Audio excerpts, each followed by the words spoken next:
And we're no stranger to enhancing fun, family outings, and even game time. Acriman Esold, working to enhance your everyday life. Our initial reaction when we realized he had 2 broken bones was fear. Then once we realized and got a plan with Trinity and our doctor, a lot of comfort. He told me that he can fix my arm, and he showed me a lot of stuff that he could do to help me. Trinity Health Orthopedics is as good as you can find anywhere in the country. A lot of us take pride in that, and that's why we stay here and we keep doing what we do. Trinity Health, making more possible. This presentation on the PSP Network is proudly brought to you by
Make sure to like and follow PSP Network on all social media platforms. PSP Network, it's game day. At Ryan Buick GMC, we treat every day like game day. 1.2-liter turbo engine, ultra-wide screen. 1.2-liter turbo engine, ultra-wide screen, on 2. Ready? Ready. We know how to get you in the right vehicle. Blue Canyons, and hut, hut. From the test drive to the handoff, we make every step easy. This season, start your drive at Ryan Buick GMC. We often think of frontiers as pages in a history book, a time gone by. But even in this modern world, there are new frontiers to conquer. Whether you're tending the land to grow a better tomorrow or growing a business for new opportunities, the work you do powers the world. Exploring the frontier means stepping forward, shaping the future for yourself and for those around you.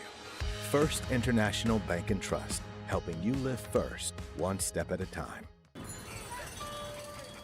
That sinking feeling you get when this happens? That's oil change-anxiety. The anxiety of being without a car with a billion things to do. The fear of being overcharged. The stress of not knowing where to go or who to trust. But you never get those feelings at Valvoline Instant Oil Change, where you can watch us work right from your car, and we finish up in about 15 minutes. We changed your oil and did our 18-point safety check. Valvoline Instant Oil Change. Service you can see, experts you can trust.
Welcome in back here to Dickinson High School on the Valvoline Instant Oil Change pre-game show as Dickinson hosting the Century Patriots tonight in a basketball doubleheader here inside the WDA. Well, the boys' game tonight, I think, is going to be highly anticipated. I would not be surprised if we get a packed house here tonight at some point. But, I mean, when Century comes to town, especially when they have the #1 ranking, I think this is, and Dickinson ranked inside the top 5 in boys. I mean, I think this is going to be packed tonight, and exciting to see this great gym pack out. You're right, Brock. When you look at Century and you see the navy blue and the red and the white and the Patriot logo, that stands for something. And anytime Century Patriots put anything out on whether it's the court or the field or the track, I mean, the standard is the standard. And whenever they're in town, the tradition and the excellence. Then you have Dickinson as well, the season that they're having, that their boys are having, to stay in the top ranks, within the state, within the WDA, and to kind of, keep positioning and jockeying to get as high a seed as they can. We're going to have some fireworks tonight. Yeah, I don't know if you saw it, Nate, but was it last week or the week before? Century played Bismarck, and they had to turn away people at the door. They had a sheet of paper on the window and said, "Sorry, we're sold out." You can watch it on PSP Network. So like the promotion there for us, but I was watching that broadcast with TD and Chuck, and you saw it there in the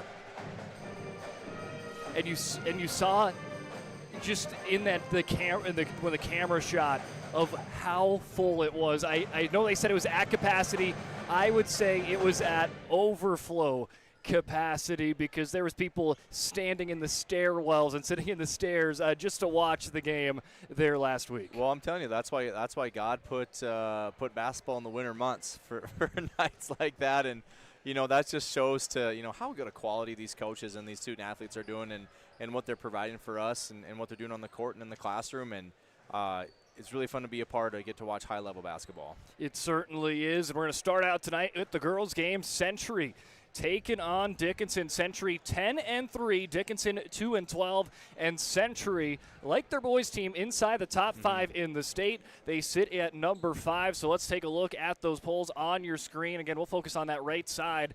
Minot led by the ever-exciting Lee Bell, 15-0 on the season. They have stayed number 1 the entirety of the season. But after that, a lot of moving and shaking this week. Mandan, Horace, and Century all had a loss to their resume, and it allowed Davies to slingshot from 5-2 with a perfect slate last week. Then Mandan goes down 1-3. Horace follows suit to number 4, and Century to number 5. Receiving votes, Legacy, and hey, don't look now. I think we might have a new dark horse inside the WDA. Jamestown, where did they come from? As they had a slow start to the season, and now they're the quote-unquote number 7 team in the state. Well, I think, Brock, we are just under a month until the WDA, and this month of February is going to be big for a lot of coaches to continue to build, to be playing their best in March. And you want to make sure that you don't take any steps back. You want to stay healthy. You want to be executing at the highest level possible. And I think we're going to see that tonight with the Century Patriots. Taking a look at the WDA standings on the left side of your screen. Again, Minot, Mandan, Century, and Legacy, all teams that are receiving votes or ranked inside the top 5. Sit 1, 2, 3, 4 in order. Then it's Williston, who we saw last week, sitting in at number 5, tied with Jamestown, who scored not 1 but 2 top 5 victories last week, defeating Mandan and Century. And then you got Bismarck, who slides down at 7, St. Mary's, Minot North, and Dickinson rounding out the WDA standings. And I would like to kind of go and take a look, just look at WDA and look at the points you score against WDA competition, and then looking at the points you give up against WDA competition. And right now, you take a look where Century's at. They're the second highest scoring team inside the WDA against conference opponents, but defensively ranked number 1 with only giving up 50 points per game. That margin in their favor, around 20 points per game they win by, and that ranks number 2 just behind Minot, who wins on average around 22 points. Dickinson right now giving up around 81 points per game, scoring around 47. And I like to also look at kind of that dark horse there, Jamestown, kind of a fun kind of team to kind of look at right now.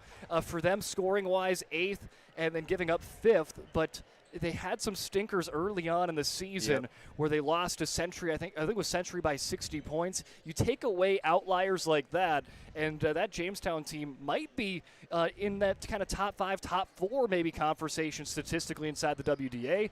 So it'll be interesting to see if they continue to shoot up the standings. Well, I think you just, like you kind of said early on, it doesn't really matter how you really are playing in December. You can take those losses early on in the season and then kind of want to dial it in a little bit more in January. And like I said, you know, as of now, like, you want to be playing your best basketball going into March. And you know, back to Century's, you know, allowing 50 points a game is phenomenal. And I think it comes down to a lot of coaching and a lot of scouting, knowing what to take away from other teams. It's going to be really fun to see them see what the scout's going to be tonight. I know this is a team that I feel like, you know, they're going to be a great defensive team. But I think the stat that really shocked me was they're number 2 in scoring inside the WDA. I mean, 70 points per game, and maybe it comes as a shock because you take a look at some of these teams. You take a look at, you know, a Minot, a Mandan, even maybe a Legacy, and then you even look down to Williston and Minot North, where they have that top score that's averaging 20, 25 points per game. Century doesn't have that top score. They have that scoring by committee, and for them it's found so much success because they have not had to rely on just one player putting the ball through the hoop. Yeah, when you can have balanced scoring like that, that's really hard to prepare for. You know, because if you have 1 or 2 premier players that you want to take away and you break down the film and, you know, little things like take away their left shoulder, take away their right hand, or you know, sometimes there's a certain closeout. There's a Rondo closeout, a Kobe closeout, and a Ray Allen closeout, and all the things that you break down with that. So, yeah, I think that the balanced scoring, also that's them getting buckets within the offense and within the structure. And it's going to be fun to watch them tonight and see how much they get up in transition, because if you're only allowing 50 points a game, I'm assuming that they're getting rebounds and we're going and we're pushing. They're probably getting very high percentage shots by creating such havoc on the defensive end. Before we take our first break on the Valvoline Instant Oil Change pregame show, let's take a look at this week on PSP Network. We've got some games tonight. Bismarck taking on Legacy. That should be a fun doubleheader as well in the capital city. We've got a doubleheader between Central McLean and Washburn. Boys hoops between one of the top teams in the state, our Redeemers, taking on MLS. And then girls hoops, Devils Lake versus South Prairie Max. So a big-time slate on the PSP Network. And again, don't forget about prime time, as Dallas Hansen and Bryce Gutnick going to be on that tomorrow on YouTube. Make sure you go and check that out because it's a big slate. Jason Schwartz, as well as Washburn's Parker Jacobson, and the UND commit out of Towner, Granville, Upham, Sage Hansen, all going to be joining them on the set there on primetime. I covered TGU 2 years when I lived back in rugby. Sage Hansen, he's one of the greatest players I've seen play at the high school level. So excited to see him there with Dallas and Bryce. That's quite the lineup there, yes. Quite the lineup. Well, before we even go in, we'll even talk about some postseason action. Can you believe it? We got 160 games plus coming up on your way there during the postseason. Passes are out, I do believe. So, hey, make sure you go and get your postseason passes. Those are the region tournaments we'll be covering. A lot of local athletes will be promoted here during the postseason on the PSP Network. I'm excited, and me and you are going to be busy here inside Dickinson covering some districts and regionals. Let's go. Well, let's take a break, and when we come back, the Valvoline Instant Oil Change pre-game show continues on for Century and Dickinson. When disaster strikes, you need help fast. At ServePro, we're on the road within the hour, ready to restore what matters most. Our certified technicians arrive prepared, backed with decades of experience and advanced tools to handle any challenge. Inside, our team gets to work, quickly assessing the damage and getting straight to work. So you can breathe easy, knowing trained professionals are here when it matters most. Call ServePro in Minot, Bismarck, or Williston today.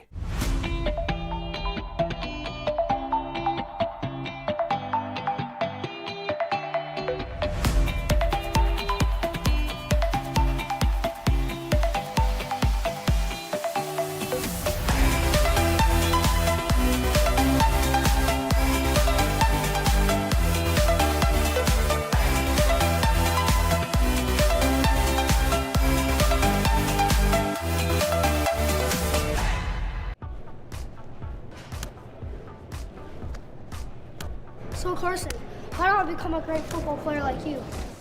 Well, practice and having a professional team to answer the call and handle anything you throw their way is also important. Hey Carson, thanks for teaching crew about community banking at First Western. First Western, you can bank on us. Craving something real? Fuel your day with goodness that tastes as amazing as it feels. At Blissful Bee Juicery, we serve fresh, cold-pressed juice and smoothies, nature's best in every sip. Nourish yourself with our vibrant acai bowls with fresh fruit and granola, power bowls, protein balls, hummus, parfaits, and carrot cake. Blissful Bee Juicery. Pure, simple, blissful. Now in 2 locations on North and South Broadway.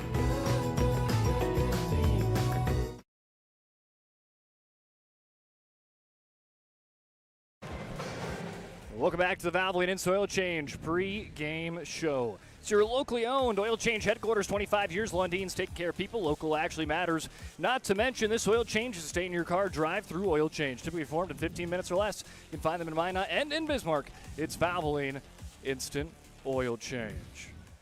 Well, I'm Brock Widener, joined alongside me Nate Zachman. And Nate, we've got a fun doubleheader here tonight, starting out with the girls' game. And so let's start talking about these two teams. We'll start off with the visitors ranked number 5 in the state, the Century Patriots, 10-3 and 7-3 inside the WDA. And this is a team that fell last week to Jamestown, 56-59. They kind of got walked up there, or caught up in that Jamestown momentum swing there for the Blue Jays, but did a really good job of bouncing back and defeating a really good Williston team. I think that's a solid Williston team. We saw them firsthand last week, and big fashion, 80-49, able to shut down the Ostrom twins and that crew there. So I like the way you bounce back. You put a loss in the rearview mirror, and honestly, I don't think losing these games in the regular season, maybe yes, it affects seeding and stuff like that, but I think you can learn a lot about your team of how you respond after a loss. Yeah, you're right, and I think the biggest thing, watching Century is, we watched the Ostrom twins put on a clinic, last week, and then seeing them shut them down, so they're going to be dialed in on the defensive end, and like we talked earlier pregame, their defensive pressure, their defensive system creates their offense to be scoring at the level that they're scoring at. I just believe that their defense is creating so much momentum for them, and they're playing it on both ends. And as a coach, that's what you want. You don't want to be one-dimensional. You don't want to be a team that's all defense and can't score. You don't want to be a team that all you do is score and don't defend. So Coach Wellstead's got them playing at a good clip. Had some season highs against Williston as you took a look there. Tegan Schmidt, one of the 3 freshmen you see a lot of for this Patriots team, at a season high 15 points, 4 3-pointers against Williston. And talking about those freshmen, Tegan Schmidt averaging 5 points per game. She'll be coming off the bench more than likely. And then you got 2 starters that are freshmen. The duo of Kaylee Wellstead and Kinley Thornton. They're 2 freshmen that are already receiving D1 offers. Both have received offers to NDSU and my alma mater, USD. And Kinley Thornton's also getting looked at by BYU. Wow. So, and these are freshmen, so already getting some D1 offers. I think that speaks a lot of these two athletes. Wellstead averaging 12 points, 5 rebounds, 4 assists per game, and Thornton 11, 3, and 2 per game. So 2 incredible freshmen, or 3 really, if you add in Schmidt, that have, again, kept this team from that maybe that cliche. Century never rebuilds, they just reload, yes. And they keep on coming year in and year out, and a big part of that this year is those freshman crew. Think they spend some time in the gym? Maybe an hour or two. That's very impressive. And then you've got some upperclassmen leadership, and we're going to talk about it as our spotlight player tonight. Abby Foslin, the senior, averaging 12 points, 3 rebounds, 3 assists per game, 11 three-pointers, 10 blocks on the season with 34 steals. So not only a player that is averaging double digits offensively, but a player that her defensive stats are just as or maybe even more impressive. Well, and I'm thinking her leadership skills too. You can wipe all the stats out. You know, just that senior leadership is crucial to those freshman girls. And I can only imagine, you know, that's a big jump. You know, when you're a freshman and you're starting, and then you're looking up to seniors, and they must have a great relationship and great core and great chemistry, because it's really neat to see those seniors take on and have. If your underclassmen are flourishing, that means you have great upperclassmen.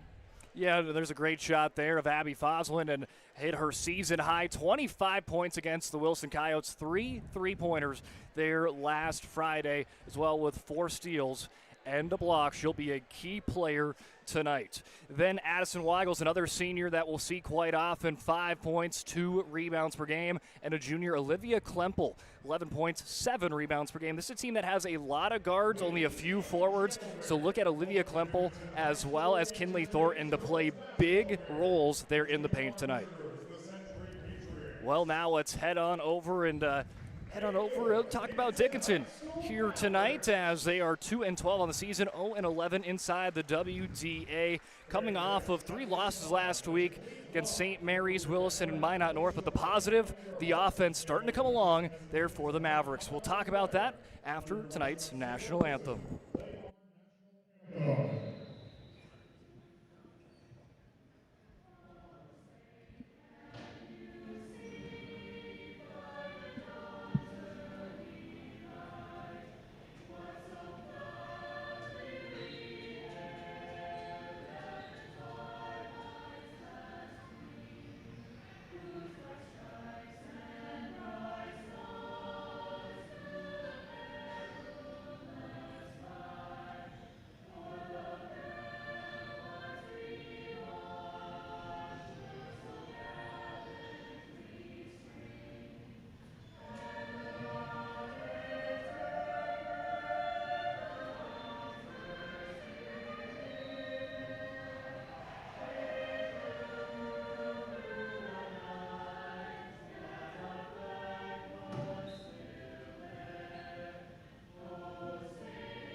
That was tonight's national anthem here in Dickinson. Let's take a 30-second break, and when we come back, we'll talk about the Dickinson starters, and as well as tip-off coming your way for Century and Dickinson.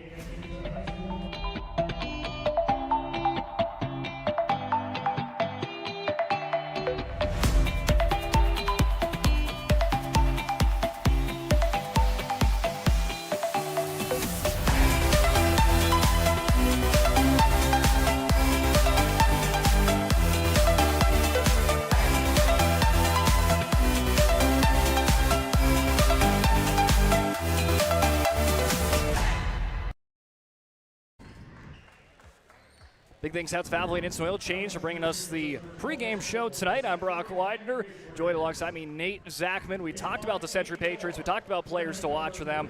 Now let's talk about the Dickinson Mavericks, 2-12 on the season.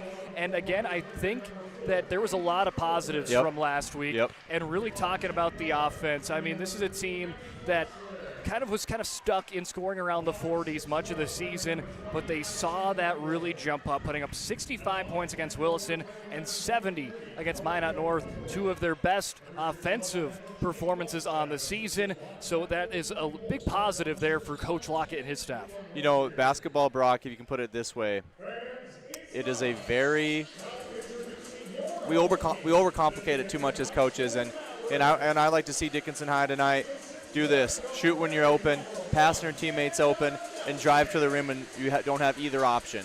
And that's why you can get the movement going and be great off the ball and shoot the ball with confidence, play with confidence, and just play hard in front of your home court. Yeah, our spotlight players to watch tonight, well, we've got two of them. It's the emergence of the young Mavs. The freshman, Allie Stevenson, last week averaged 11 points per game, 4 rebounds and 3 assists per game, and hit her season high last Tuesday against Wilson with 18 points. And Evie Fridley, the 7th grader, 6 points per game last week with 4 3-pointers, and she hit her season high last week as well with 11 points on Friday versus Minot North. They are joined back by Abby Prowse, who dealt with some injuries last week. She decided, hey, I'm going to power through it on Friday against Minot North, make the trip out to the Magic City, and she was awarded with a nice performance out there, picking up 13 points, as well as 7 assists and 2 steals there for Abby Prowse. They're joined in the starting lineup tonight by Jenna Nelson, averaging 5 points, 4 rebounds, the senior, as well as the junior 6-foot guard, Claire Rodakowski, who leads them in rebounds this season. Well, Nate, are you ready for some basketball here on a Tuesday night? Let's do it, brother.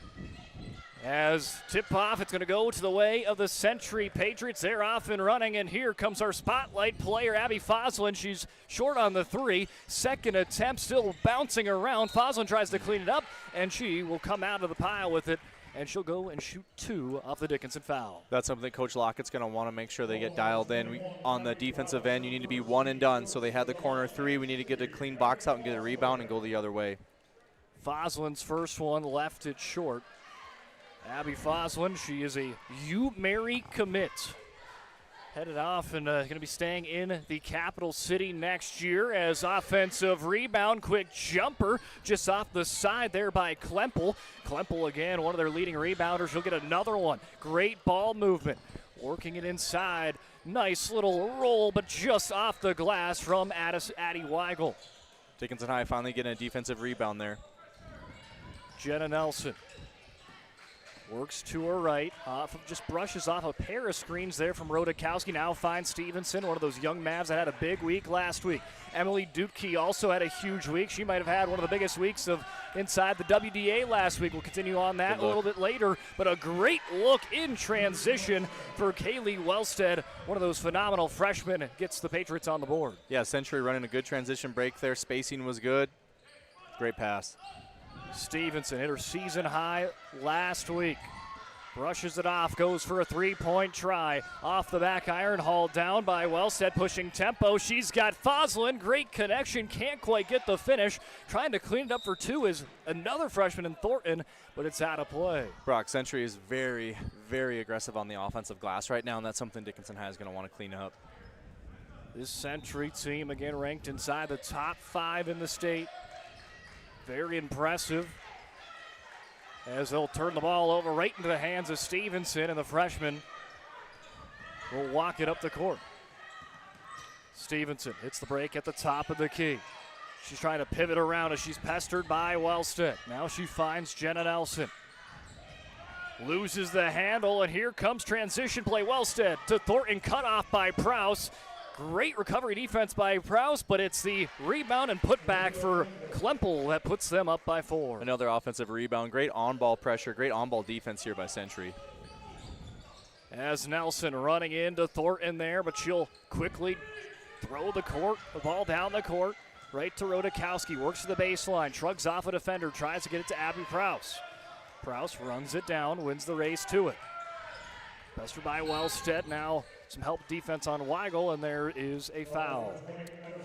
You know, for Dickinson High, one thing that they don't want to do, they don't want to get stagnant and have the ball stick with just one girl dribbling. They have to be able to move and be great off the ball, especially with the pressure defense. Nelson waiting for Stevenson to get open. She's not, as they got to get that ball in play, and it's taken away. Stolen basketball there by Wellstead. She's got Foslin with her in transition.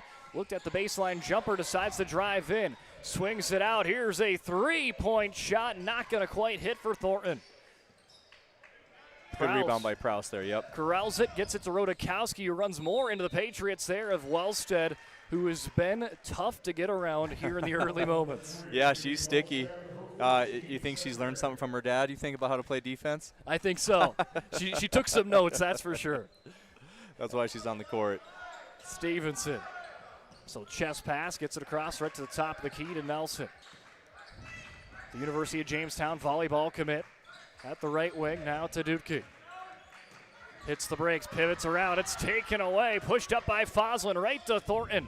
Thornton's got Wellstead with her, just gonna elect to float that one in for two. As Century's got it rolling with some great defense, turns into a transition bucket. They lead 6-0 over the Mavericks here in the Queen City. At Badlands Pet Crematory, we understand that pets are family. Unlike other crematories in the area, we are the only dedicated pet crematory that offers private individual cremation. One pet at a time, 100% guaranteed. From start to finish, we personally handle your pet with the utmost care, ensuring that you receive only your pet in return. Choose Badlands Pet Crematory, because saying goodbye should come with certainty and trust.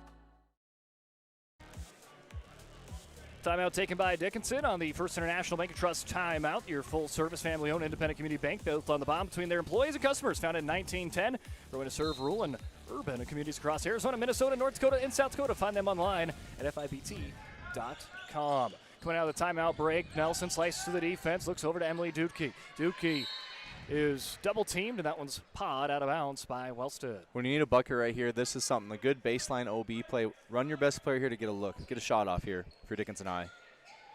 Try to get it quickly into Prouse on the right wing. She starts to drive. Gets it out, not quite to Dutke, and that one rolls out of play. A lot of pressure, a lot of on-ball pressure. I'm really impressed with Century's help side defense. They were just rotating, and everything's in control. They're driving the bus, if you will, and they have control of the game so far. Prouse will take her first breather of the ball game. They'll bring in Evie Fridley, the 7th grader, one of our spotlight players with the young Mavs that had some career games last week with her and Stevenson. Thornton. Bounce pass, Weigel finding into Klempel on the low block, spins around. Beautiful pass. Here's a three-point try and a three-point make for Kaylee Wellstead. Great spacing. Dickinson High moved to a zone on that possession. Great spacing, good screen to get a girl open in the corner.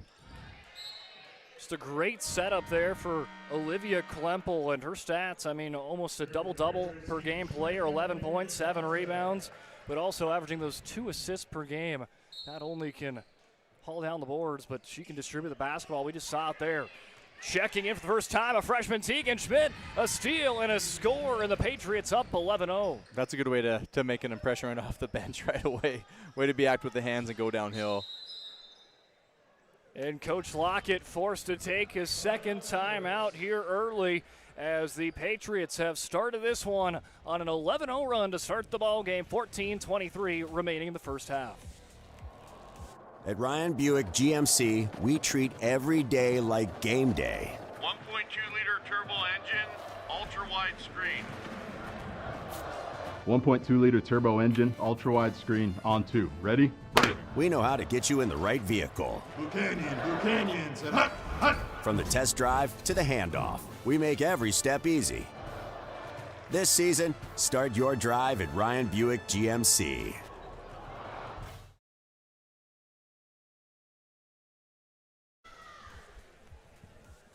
Timeout was taken by Coach Lockett, talking some things over, and this Century team, I mean, Dickinson has not been no stranger to facing pressure. Right. But I think this is a different sort of defensive pressure. I mean, you look back at Williston and some other teams they've played, like St. Mary's, where it's in your face right when you inbound it. That's not the case here with Century. Their defense basically starts right at the half-court line. Yeah, they're going to do a little token pressure here, a little three-quarter court pressure here, and they're going to try to bait the ball handler probably into a corner and looking to trap off of it. And Emily Dutke is going to be the inbounder here to get this ball back into play as Dickinson trying to find their first points of the basketball game after having their two productive offensive nights last week, back-to-back. There's your double team looking for a trap right there. As Fisher has that one swatted away by Wellstead. You called it, Nate, Wow. and there's the steal and the score for Wellstead. Beautiful left-hand finish there. I did not like going to the left hand when I played. Didn't trust it.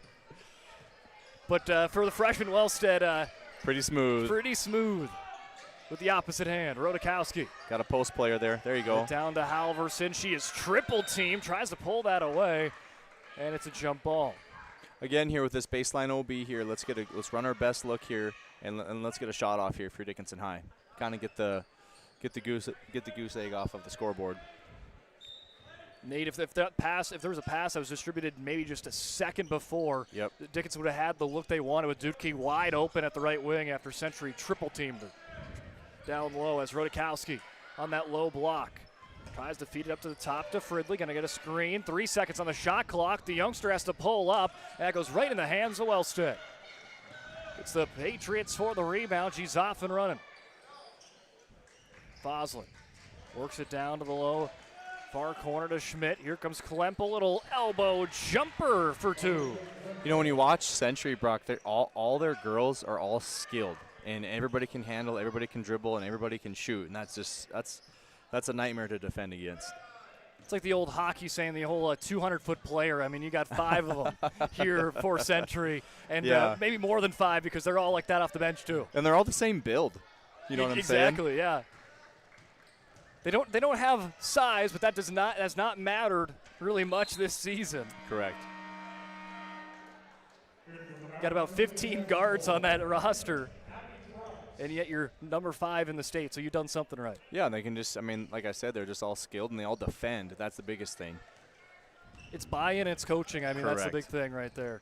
As Prowse goes coast to coast, draws the foul on Wellstead. Good attack there by Abby to get to the free throw line for 2. As we mentioned in the pregame show, she rolled something on Monday against St. Mary's. Tried to battle back later in that game, did come back in. Maybe re-aggravated a little bit more where she couldn't play on Tuesday against Williston.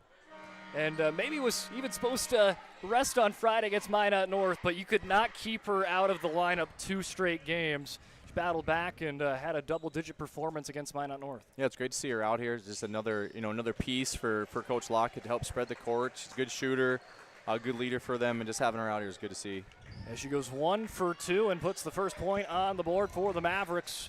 Breaks the 15-0 start for Century. 3-2 zone here for Dickinson High. Look it down low. Weigel from one side of the court to the other, and they drain the 3. Beautiful pass, a beautiful finish for Lakin Johnson. Yeah, skip from corner to corner. That's how you beat us. And we got a 5-second call here. And a 5-second call there on Rodakowski. And I think that's probably the first time we've seen Century bring in that full court press. Yep. And it forced some troubles there for Dickinson. Foslin, the experienced senior, all WDA last year. Out over to Klempel. Passes it back. Weigel. Now they'll set it up to Johnson at the left wing.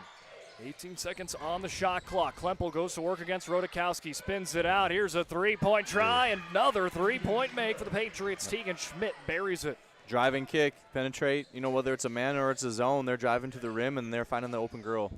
21-1 as Dickinson trying to find some offensive rhythm.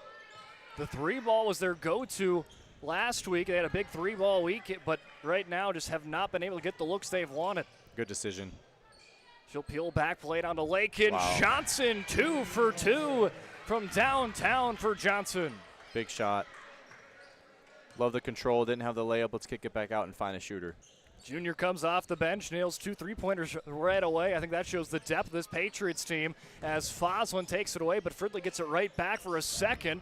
Prowse, nice find, quickly gets it to Zastapol, skips off the rim. Rodakowski cleans it up for a pair. Good rebound, good energy touch, just being active on the ball, gives you chances to score, give you chances to get a possession. That's what Dickinson High needs right now.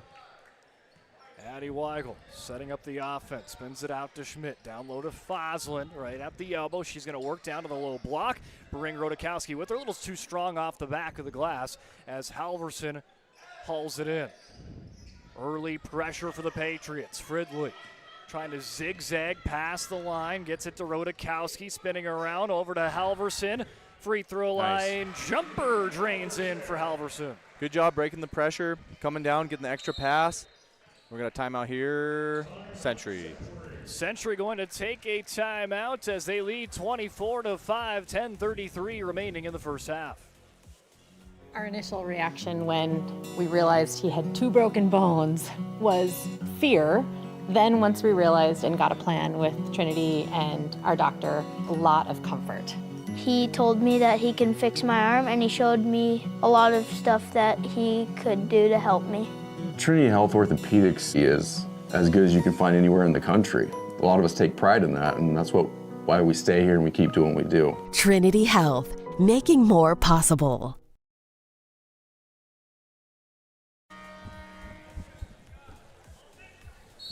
Dickinson finding some rhythm there on that last little string there, finding a couple of baskets. Century going to take a timeout. But Century, it's been all Century early on, 24-5, and Thornton takes it the rest of the way right out of the First International Bank and Trust timeout for her 4th point of the ballgame. Yeah, just what Coach Wells said, drew up. We're going to do a little isolation, had a nice steal in the post there and get to the rim. Hitting the brakes is Prowse. She'll find Stevenson. Nelson comes up to set a screen. Nelson. Little pick and roll, now tries to get it back. Thornton almost gets a hand on it. Stevenson pulls up right in front of her. Zastapol gets the rebound and draws the foul on Foslin.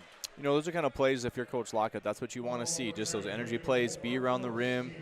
I call them energy touches. Even if you can't get the rebound there, just tip it up to get it to somebody and just create something positive. Zastapol on her first one. And we've seen some really good performances off the bench from time to time, and it's from Zastapol and kind of Fisher. I mean, those 2 players, I mean, they are able to kind of provide that spark, and Fridley is in that bunch as well. Correct. As she will knock him down as Zastapol goes 2 for 2. And going down the opposite way is the Century Patriots. Foslin works to the left side. Looking down low, nothing doing. Great defense for Dutke as still pressured. Finally gets a pass out to Martell. And there's a foul. Should be a foul on Jenna Nelson. It's a little too aggressive on the closeout there. So foul on Jenna Nelson. Only the Mavericks' 2nd foul. They've been playing pretty clean here to start. Now they'll work it into Martell, who just checked in, tried the underhand hook as Nelson able to steer her wide of the net. Gets the rebound, draws another Patriot foul. Tegan Schmidt. Well, actually, that's going to be on Kinley Thornton. I think they said Tegan Schmidt over on the intercom, but that one going to be on Thornton. Thornton's defense, I mean, Thornton and Wellstead for freshmen. So defensively sound, Nate. They don't look like freshmen at all. Like the eye tests, they're just confident and just in control. Nothing's too fast for them. Very impressive. Especially with their first season at varsity. Yeah.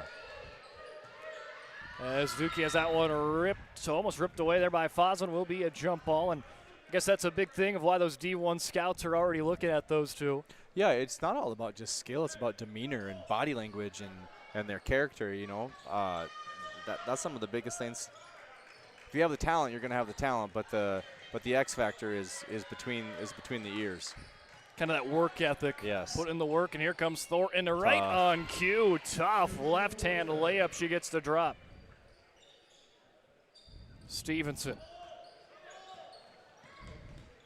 tries to brush aside Foslin. Now pressured, picks up her dribble. Foslin's already forced one jump ball just a couple seconds ago.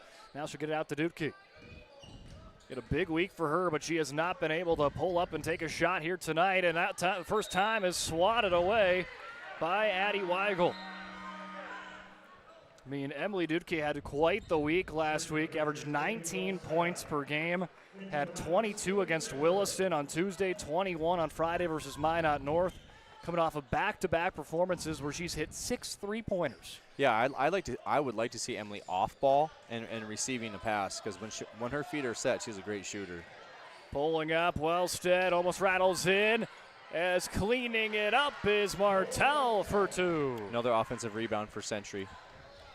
Bella Martell, the junior, 5'9" forward, averaging 2 points per game, gets her first bucket tonight. Zastapel swatted away by Martell. She's doing it on both sides. Wellstead sees a lane open up. Fumbles with the ball, now gets it into the far corner. They'll set it back up at the top. Weigel tries to shake off Prowse. Back to Martell, the up, the under, off the glass, but it almost perfectly placed for her teammate of Weigel to try to clean it up. Prowse forces another foul on the Patriots, who are in a little bit of foul trouble here early on. You know, if you look at the score, you would not think that would be the score by watching how Century defends right now. And that goes to coaching. Like, hey, it doesn't matter what the score is right now, girls. We're going to play at our best level every time we're on the court, and they're definitely doing that. As Prowse slowly up the court. She's got to get up there. Now she does. Guides it out to Nelson. Fires a shot off course. Rodakowski hustle play. Could not quite get that to her teammate. Fisher was in the area. And it's the Patriots showing temple again. Wellstead, though, with the carry. And that's going to bring in a couple new Patriots on the court. That's a call you don't see hardly anymore. There's a carry. When's the last time you've seen a carry, Brock? Trying to think. It's been a minute, it's right? Probably, yeah. Maybe you see it like once a night. Nate's asking him about it right now. He's asking Troy Huber, hey, what can we do to not get that call? I mean, I feel like the evolution of You're right. reffing has also changed a little bit as well, as Nelson buries the free throw line jumper. Things that were called all the time back in the day might not be as called much, and then vice versa. Advantage offense, typically. Bounce pass it into Klemple. Nice spin move. Creates the separation. Off course, they'll get the rebound. Alexa Johnson leaves it short. Alexa Johnson checks it for the first time today. Her twin sister Lakin already got a couple of three-pointers to her stat sheet. Good look for Fisher, comes up right on the side of the rim. Kinley Thornton, the freshman, way downtown, puts the Patriots up 33-8. Shoots it with confidence, feet are set, shot ready. When she shoots it, she knows it's going in. Prowse trying to find a lane, and she'll draw another foul. That might be on Thornton. Yes, indeed. It will be another one on Kinley Thornton, her second. Fridley and Halverson check in for Dutke and Fisher for the Mavericks. Getting their camo uniforms tonight, as first one on the bonus is good for Prowse. Yeah, we got some military appreciation theme tonight. Is that the plan? I think so. Yeah. Big shout out to the AD here, Guy Fridley, for giving us the updated the numbers jerseys. have changed, yes. The girls not too many different, but the boys tonight, I think almost everyone's at a different jersey number. I think you're right. They'll play it into the corner here, the near side corner of the Thornton. She'll shake and bake around. Rodakowski finds it to Wellstead, the freshman connection. Right hand elbow jumper, left it short. Nelson finds Prowse off and running. She'll hit the brakes. Now back the gas pedal. Puts the floater in and out, but a good look there for the junior. Nice move. Creating that separation, and now the Patriots showing, hey, we can play with some speed as well.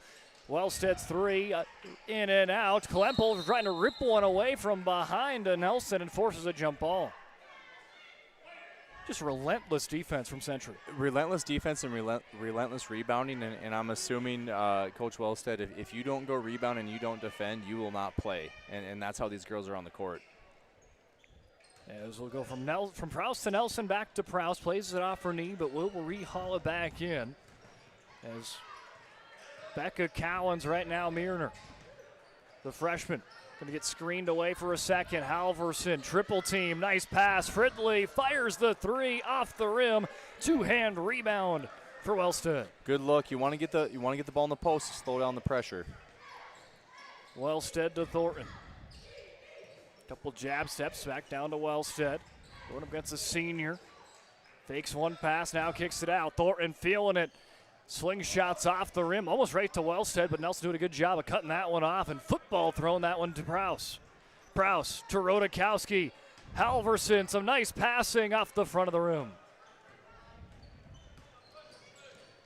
Wellstead blows by Nelson, coast to coast, not there. Klemple, though, cleans it up off the glass for two. Yeah, Century's getting any look they want right now on offense. They're playing within their offense, playing within the structure that they want. And another foul. As football coach, you like that Jenna Nelson football throw? Perfect in time for the Super Bowl. I'm in the mix for a quarterback, so I might have to make some calls or something. Find an extra year of eligibility. Yes. Who do you got for the Super Bowl? I don't think I got anybody. See, that's what I'm kind of feeling the same thing this year. Yeah. Jenna Nelson's free throw, a little too strong there. Hauled down by the Patriots with 4:44 remaining in the first half. Pump fake. Here's a floater off the mark by Alexa Johnson. Nice find there from Cowens to Klempel for 2. Yeah, good save there, finding a teammate. Right place, right time. Another steal and 1. Steal and 1 for Alexa Johnson. The old-fashioned three-pointer. If she can get the free throw to go with it, her twin sister hit 2 3-pointers already. Well, my saying, as you know, Brock, is good defense makes easy offense, and the defensive pressure that Century has is just creating them high percentage looks, and like I said, they're getting anything they want. And the free throw is good for Johnson, old-fashioned three-pointer. As they go up by 30 with 4:24. Again, that pressure forcing Prowse to travel out of it.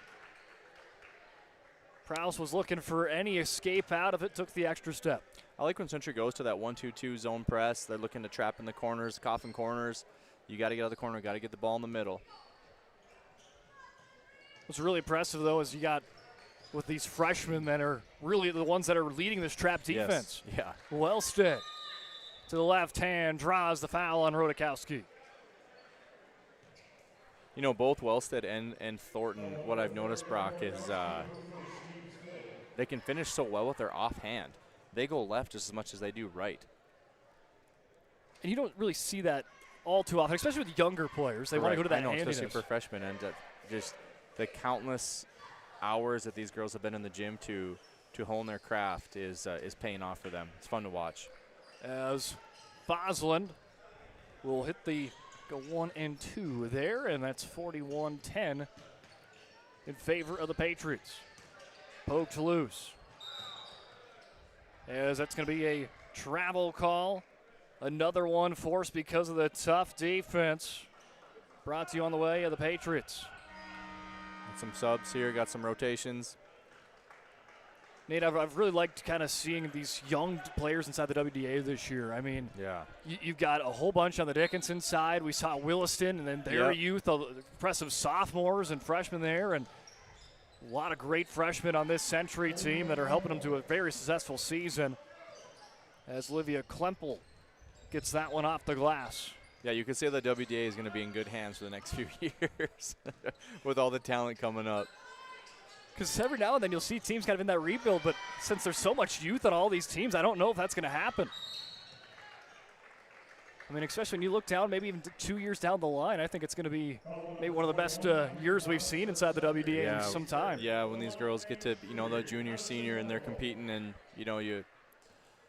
that maturity, as a coach, you can never have enough seniors. But if you have talented underclassmen like this, that's got to make you smile because you're going to be in the mix for the next couple of years. Weigel off the glass. Second one is good. I mean, you look at Benson County for girls, the state champs, and they returned pretty much the entire team. I mean, they ran that same lineup for almost 3 years in a row, give or take a player or two. And the fun part about that, and I'm assuming with Wellstead and Thornton here, is they've probably been playing together since 3rd, 4th grade, and same with those Class B schools. And that's, you always see those interviews like, how come your guys' chemistry is so good? Well, we've been playing together since we're in the 4th grade. And those are those memories that you create and those relationships that sports can give you, and that's what makes it so special. No one just mentioned Benson County, and Fosland just touched the ball. Their little connection there. Aubrey Kenner, star basketball player for Benson County, and Abby Fosland going to be teammates next year at UMary. Even though I know they probably don't see too much of each other with one in AA and one in B, but no, but what great to have that local talent staying in state. Exactly, that's phenomenal. We love to see that. Quickly into Fosland, nice spin move. She gets her first one from the field tonight. Great footwork. Love the footwork. get back to her strong hand. Great touch on the rim. Stevenson tried to push the issue to Zastapel, and they're going to say it was off of Zastapel and go to the Patriots basketball. Big thanks out to our great sponsors over at Farstead Oil. Contact Farstead Oil today. Find out how their skilled sales team can help you achieve your wholesale fuel, motor lubricants, and DEF needs. Proudly serving North Dakota, Montana, western Minnesota since 1938. Committed to outstanding customer service and reliability. Farstead Oil. Good flex cut. Back to Fosland. Wasting no time. Doubling down on the stat sheet. She's got 4 tonight, 48-10. Patriots really showing why they deserve to be in the top 5 in the state. Fridley to the baseline, trying to go down with the underhook, draws the foul. You know, Brock, I was talking about pregame about, you know, you see the navy blue and the scarlet red and the white and the Patriot logo, and, you know, that can also cause intimidation, right? You know, when they have the standard and the excellence and the tradition, you know, that can cause other teams to maybe feel that they're not up to their level, and that's one thing that, you know, for Dickinson High here right now, just don't look at the scoreboard, don't think about that, you know, don't worry about the color of the jersey, don't worry about the Patriots across the chest, and just go and compete and play your best ball and try to get better. I mean, that's what it comes down to, and Century's an elite program, and they're definitely showing it here in the first half. As Fridley goes 0 for 2. Here's a three-pointer for Wellstead. Rattles in for Wellstead. Or for Weigel, excuse me. Weigel, yeah, there you go. The W's got me all tongue-tied here. Stevenson drives in, blocked, keeps with the play, draws the foul. We saw that last week when you joined us on the call on Tuesday, where Stevenson could just, kind of, I wouldn't say put the head down and drive, but kind of in that similar thing of not afraid to drive to the basket. Oh, she's a strong girl like that. And, like last week, that was she probably, you know, getting to the rim and getting free throws. And, you know, when you get to the free throw line, it helps kind of slow things down a little bit. See, what I always like to do when I was coaching basketball is use this as a timeout. So when my team, anytime free throws, grab your guards. Talk to them a little bit. It's a way to communicate to them. So anytime you kind of slow the pace down, let your team kind of get a little breather and slow the pace. Thornton with a little shimmy shake move. Nice little bounce pass. Three-pointer, three-point make again for Lakin Johnson, her third from downtown in the first half. We might have to replace that net at halftime. It's getting ripped. Century's feeling it, that's for sure. Yes. As driving in hard is Fisher. Thornton brings it down and starting to turn the tempo the other way. Jab step there for Wellstead. What a move to create her own separation. Step back and drain it. Yeah, you're right. Create the separation, quick release, footwork's there. She's practiced that shot 100 times, thousands of times. Emily Dudke hands it off to Stevenson. Work to her left, now back to her right. Stevenson looking in Fisher's direction, now back to Dudke. She loses the handle on it, goes right back to her, off the glass and in. Guess that's probably her second official shot if you count the first one that was blocked away. But Dudke is one of those players that I think Dickinson wants to see shoot the ball more, especially when you get to the second half. Yeah, I'd like to see some screens get set for her and have her feet set like I said earlier.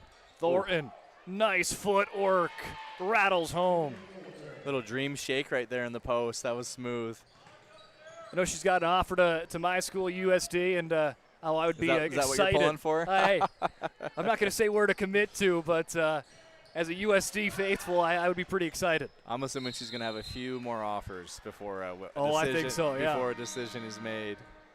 I know I was looking at the Century thing, and I was looking, Kaylee Wellstead, USD offer. Kinley Thornton, USD offer. Gibson Kinnebrew offered by USD, and I'm like, hey, we're doing something right here. Former Minot State head coach Matt Merkin, now assistant coach for the men's team. And that's probably helping a lot there. I think it is. You're right. A team that I think didn't recruit a lot inside the North Dakota, but is starting to. Yep. A lot of talent in this state. Stevenson down to Fridley. Rodakowski at the top, 15 seconds on the board. Rodakowski hands it off to Dudke. Long two, brushes off the nylon. 8 seconds before we hit halftime. Kinley Thornton dribbles it down the court. Cowens, nice find, put up the three. Lakin Wolf near the buzzer, too strong, but that will be it for the first half of play. And the number 5 ranked team in the state, the Century Patriots, putting on a display of defense and offense. They lead 59-13 as we head on over to the Charbonneau Car Center halftime show.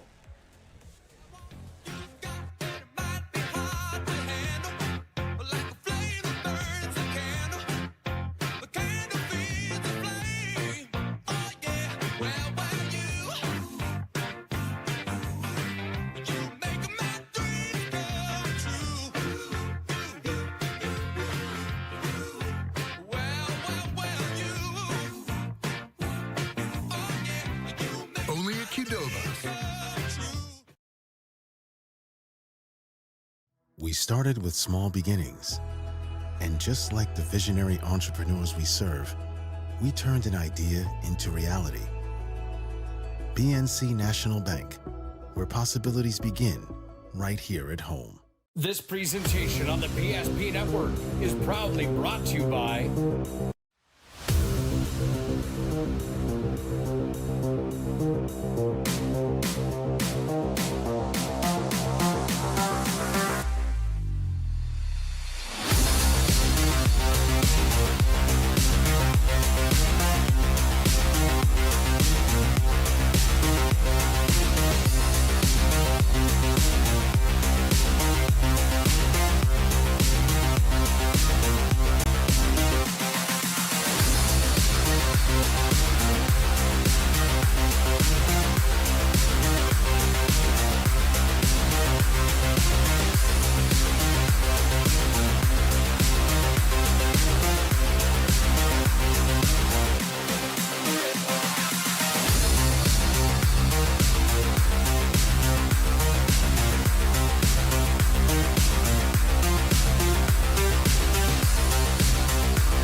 Make sure to like and follow PSP Network on all social media platforms. PSP Network, it's game day. An injury can happen anywhere, at any time, to anyone. It's not really something you can schedule on your calendar. But when it happens to you and it's not your fault, there's one law firm to remember. That firm is Schweigert, Clemene, and McBride. We live here and take pride in helping our community. We know this area inside and out. We put in the work and fight for what's right so justice can prevail for you. That is what we're all about. We're on your side. We're Schweigert, Clemene, and McBride. AE Construction Management and General Contracting builds more than structures. They build confidence. Your trusted partner in commercial construction across North Dakota, they handle everything, from planning to final delivery. Whether it's steel, industrial, or retail, AECM builds with precision and safety. Their hands-on approach keeps your project on time and on budget. Build better with AECM. Call Tim at 701-818-0099 or visit aeconstructionmanagement.com. Dear valued customer, I'm Jared Lundeen, owner of Trusted Tire and Auto. Around here, winters can be long and roads can be rough. That's why you deserve a reliable partner. We carry premium tires installed by our certified team of experts, and our total car care covers it all, from brakes, transmissions, diagnostics, and more. And trust, we know it's built through real local connections, even small things like a handwritten thank you. Choose us for trusted service that goes the extra mile. Sincerely, Jared. Dakota Community Bank and Trust, your trusted partner for commercial and business loans. We not only provide lending you need to grow your business, but we also reinvest in our communities. We believe in strengthening our businesses and creating opportunities for success. Choose Dakota Community Bank and Trust for your commercial and business loans, and together let's keep our communities thriving. Serving the community, looking out for you. At Dakota Community Bank and Trust, that's what we do.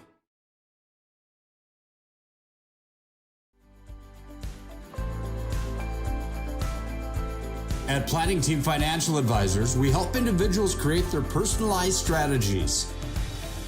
We specialize in financial planning, retirement planning, insurance, and 401k distribution options. Don't leave your future to chance. Call Planning Team Financial Advisors today for a free retirement review. Planning Team Financial Advisors, your plan, your future, your team.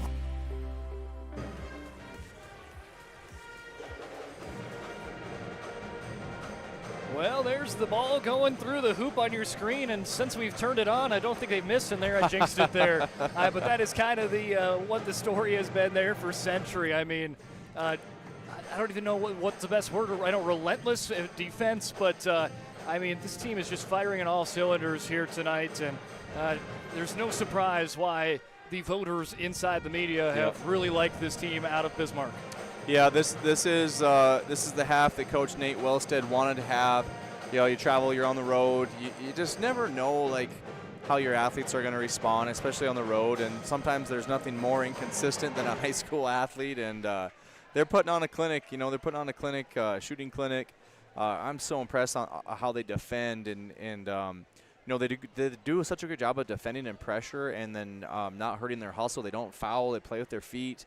They're great off the ball. Defensively, they're rotating, and their defense creates such high percentage shots for them on the other end. And then when they do get in the half court, you know, Dickinson High threw a couple zone looks at them, and they just settle right in, find their spots, get a post touch, work inside out, find a gap on the zone. And you can tell that these girls put a lot of time in June and July, and got on the shooting machine, and you know, working on their skills, and it's fun to watch. It's fun to watch what they're doing. Yeah, it certainly is, and this is like one of the things with those Bismarck schools. You say you have to look at those road games, because you take a look, and I mean, they don't have a lot of road games. You can say, I mean, some of them are away games. Good point. But it's 2-mile drive across town. In town, you know? So it's one of those things when you look at, you know, Legacy, Bismarck, Century, even Mandan, of how do they respond on the road? And for the Century team that lost a tough one at home against Jamestown, then had to go out against Williston and now Dickinson in back-to-back games, they've looked really sharp on the road. So this is something that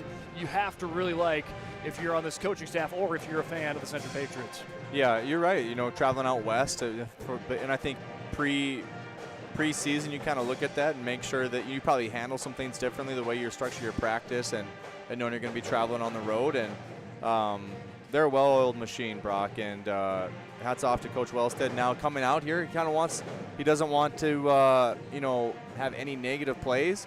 They're going to come out and they're going to pressure their defense. You're not even going to realize what the score is when they start the second half. And for Dickinson High, we just got to continue to find something positive, learning how to handle the pressure. And for them, it's just we just got to get good shots off before we turn the ball over, and move the ball and settle in, get some stops on defense, get some defensive rebounds.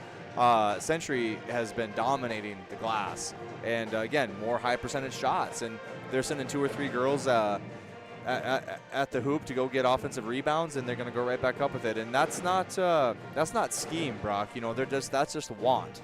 And Coach Wellstead said, "Hey, girls, go get the boards," and we'd like to see Dickinson High figure that out and come out here and don't look at the scoreboard and just play ball and just compete and learn to get better. You're playing against one of the best teams in the state. There's some things that are going to get exposed, but sometimes when that happens, good things happen. And there's a saying, Brock, that I say when I was coaching basketball or coaching football is, when you win, you're never as good as you think you are. When you lose, you're never as bad as you think you are. Yeah, and I think that there's always that learning moments, and to play a team like Century for a really young Dickinson team, I mean, you're only going to get better. You're only going to learn more of how to attack a team like that a second time around. And these two teams have not really played each other, I guess, earlier on the season. Dickinson took on the JV. This is a double counter. But for that game earlier on the season, it was a lot of the players you see on the court right now, but maybe give or take a senior or two or something like that. Right. But overall, I mean, one thing you do have to like if you are Coach Lockett with your Dickinson team is you still see some of that effort. I mean, you saw it late in the stages with Stevenson, Dutke. I mean, I think every player there had a couple of those effort plays saying, hey, we're not checked out of this game. It doesn't matter what it is on the scoreboard. We're still going to give you all we have. Attitude and effort. Yep, attitude and effort. And let's see if they can get tone setter here out of the second half, into the second half. So those are your highlights on your screen, and Dickinson milked every second inside. Yeah, they just rolled out of the locker room here. Here we go. The locker room. They just hit the court, and the ball is inbounded. So didn't have really any second to mentally prepare on the court as Century starting off with the ball up 59-13. Tegan Schmidt working it down low to Martell, back to Schmidt. Nice find off the glass, cannot quite get it. There's Alexa Johnson. No, that's a great, as little as that is, that defensive rebound there for Dickinson High is a much better start than what they had to start the game. As Prowse hits the gas pedal, now gets a nice screen there from Rodakowski. I mean, even when you're looking at some of these little things, these little adjustments, I mean, that's probably the best screen we've seen set all night too. I mean, had a downhill look there, had Stevenson in the post. I think they wanted to get her a post touch right away, and here comes Century coming the other way with a 4-out, 1-in, looking for a post touch themselves. Got some young guns here on the Patriots that are starting off with their reserves to start here the second half. Getting them some valuable experience as Wolf plays it down to Martell. Little ball fake, drive in, works to the right hand, spins off the rim. Rodakowski hauls it in and brings it down to Stevenson. Stevenson to Dutke. Believe it or not, that's her first three-point shot of the night, and it's her first three-point make of the night. That's what we were talking about in the first half. She's such a deadly shooter. She needs to be off ball, get her feet set. Good things will happen. In her last two games, she's hit 6 three-pointers apiece in them. As another great three-point shooter on the other end, Lakin Johnson with her fourth on the night. Yeah, that's a pure-looking shot from the left-hander. Stevenson. A couple of juniors, though, that can sling it as good as anyone from downtown. And there's a foul on the ground. I mean, there was really no negative things you could say about Century in the first half. If you really wanted to nitpick, maybe you could say foul trouble would be the only thing. Yeah, but sometimes you want that. You want that aggression. And for them, it worked out to perfection. Yes. Got some great looks, and Prowse draws another foul. I would like to get a stat of how many fouls Abby Prowse has drawn. Yeah, she does. Driving the basket there. As Century player being looked at on the side there, can't quite get a number, but we'll let you know who that is here in a second. As loose ball, Stevenson to Rodakowski, kind of a half-court transition, if you will. Prowse going to fire a three. Ooh, that one, perfect. Yeah, now they're just playing free, playing loose, not feeling frustrated or pressured, and 2 threes. That was Lakin Johnson looked at by her coaching staff, but she'll join back on the bench. So it doesn't look like anything too serious, and Lakin Johnson having a fantastic game off the bench today with 12 points. Fouled on Tegan Schmidt. Called on her first. Team third here in the early going. Nelson picks up a screen. Dutke 4-3 off of the rim. Good looking. I like the offense though. Nice pass. All the way down the court into the hands of Alexa Johnson, who lays it in. Great vision. Rodakowski shuffles, now just rolls it out to Prowse. Extra pass up to Dutke, breaks the pressure from the Patriots. Prowse kind of just with that little bit of a drive-by screen. Now Rodakowski sets a nice one out. Pickpocket by Alexa Johnson, who's had a solid game. The Johnson twins both have looked sharp off the bench today. Yeah, they have. And it's great for them to create this depth here for down the stretch here. Getting in that WDA tournament.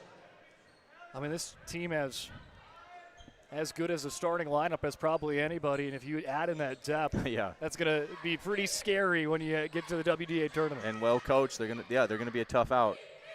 Martell, overhead pass. Here comes driving in is Cowan, swatted away and out of play. Again, stay tuned after the conclusion of this game. We'll head on over to the boys' part of the doubleheader. Number 1 Century taking on number 4 Dickinson. Highly anticipated bout coming our way later on tonight. Oh. Loose ball. Emily Dookie trying to race for it there as it was over and back. Last touched by the Century Patriots. Just a little miscommunication there, but I like the post touch. We're looking to go inside out. That's good offense. Just your teammate zigged when you zagged on the kick out. Kraus going to take her time at midcourt.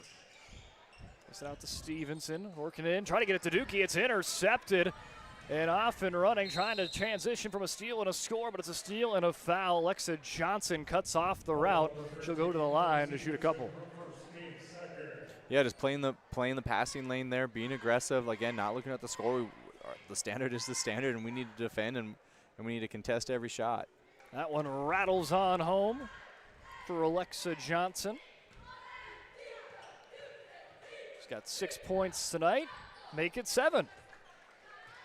Alexa Johnson, that's going to be her season high as well, surpassing it where she had 6 points, I believe, against Minot North earlier this year. Nelson fires a 3 off the rim. Hauled down by Meyerchin, and now they'll bring up the ball. Cowens swings it to Johnson, mount back to the top to Schmidt. See if they can work it down low. Martell going up against Rodakowski. Hand off to Schmidt. Nice one-hand pass. Beautiful ball movement, setting up for Martell off the right side of the rim. Taken away by Schmidt. Now she's blocked away by Rodakowski. Transition the other way. Count it. What a block on one end, setting into transition on the other. I didn't know who was going to end up with the ball there, Brock.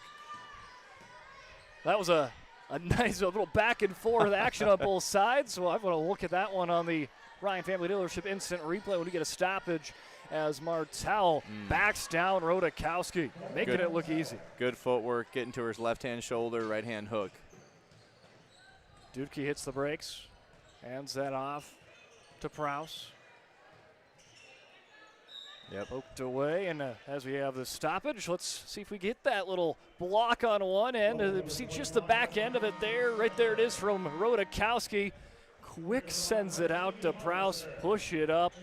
Dudke, nice little find in transition for 2. Yeah, again, just finding positive things for Dickinson High. You watch the clip back, you watch the tape, and here's the positive things that we're doing, and just keep building on those. Get into Fridley. Fridley going to get a nice screen there from Halverson. Buys some time, but Schmidt recovers and swats it away. I don't know. I think it might be drawing a foul. Yes, indeed. Yeah, we're shooting 2 here. Good ball screen. Way to get downhill. Get yourself to the free throw line. As Fridley 0 for 2 there to start here tonight in the first half. As first one in the second half is good. It's a nice looking shot. Again, Fridley, a big week last week, averaging 6 points per game in her 3 games. Earlier on in the season, she's having around 2 points per game, so good to bump that one up. Great shot there by Austin Rotz, putting up the second cam tonight. It was 1 for 2.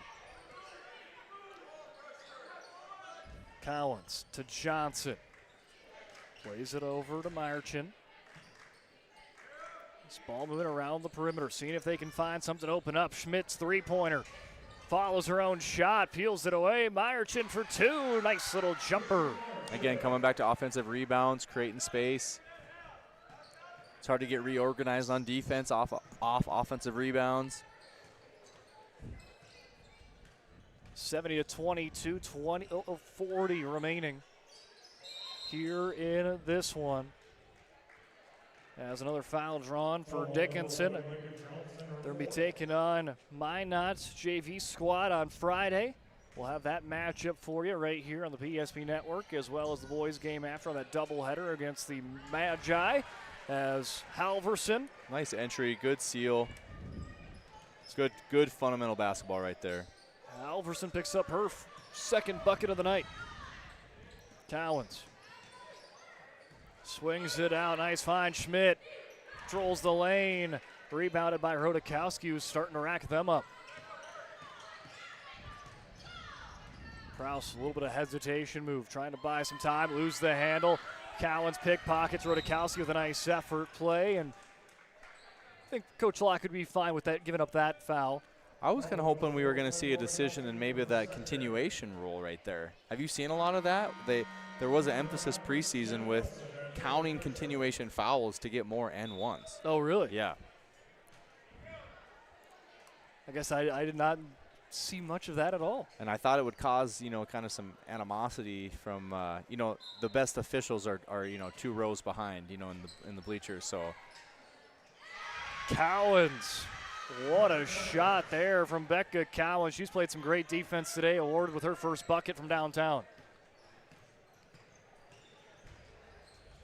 Halverson into the corner, spin move, finds a lane, double dribble. Well, Nate, we haven't seen that starting 5 for the Patriots here in the second half, but when you're watching it, it's not even like they've missed much of a beat. I mean, like a very deep team. Yeah, deep team and detailed and organized, and I can only imagine how competitive their practices are, right? When you have these 5 going against your first 5, that just the iron sharpens iron mentality, and Century's got it going on. Nice post touch. Here's Martell off the glass and in. Bella Martell's got 6. Gibson Kinnebrew walking across the court as he's going to be fun to watch tonight. How many dunks tonight, you think? I think you may got to put in a line of maybe 3 over under. Yeah, the line at around 2.5, 3. I wonder what he's been averaging, honestly. I know he hit one against Bismarck High when I was watching the replay there to kind of seal it. Another nice find, Meyerton to Martell, and Martell is starting to dominate the paint here in the last couple of moments. Nelson works it down to Zassable, loses it off of the footing, into the hands, and now the other direction. Cowens, the speedster, nice little bounce pass to Martell, and a reach on Halverson.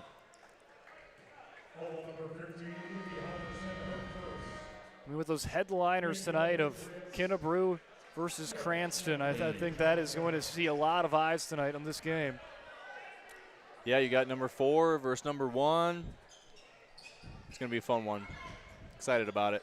And those teams are deep, too. Both teams have a lot of players that can get into double digits, help out their team. Yeah, we'll talk about it more in pregame, but I'm really curious to see how the matchups are going to go. As another 3 for Lakin Johnson. Have yourself a day. 5 3-pointers for Lakin Johnson. She's got Century at the 80-point mark. A steal for Lakin Wolf. Not a little bad sequence if your name's Lakin. Lakin Johnson with the 3, Lakin Wolf with the steal. Yeah, they just shoot it so well. It's just impressive. You watch their shooters and the footwork's pure, and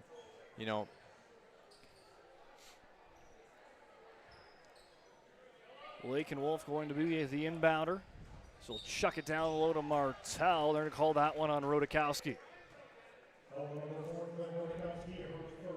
Kind of a frustration foul right there. She knows better than that. You're in good legal guardian position. Just wall up and play some defense. Sometimes it's just so tempting. You see that ball coming, you're like, it's kind of got that DB secondary mentality. Yep. I want to make the play on it. Yep. Spin move up and under. High off the glass, draws foul for Alexa Johnson. Good footwork. Now, this is a team that has a couple of seniors that will be graduating. Abby Fosland, Addie Weigel, as well as Allison Volk. But this team is going to be still a contender. They're going to be the contender this year, but for the years to come with the youth they have. Yeah.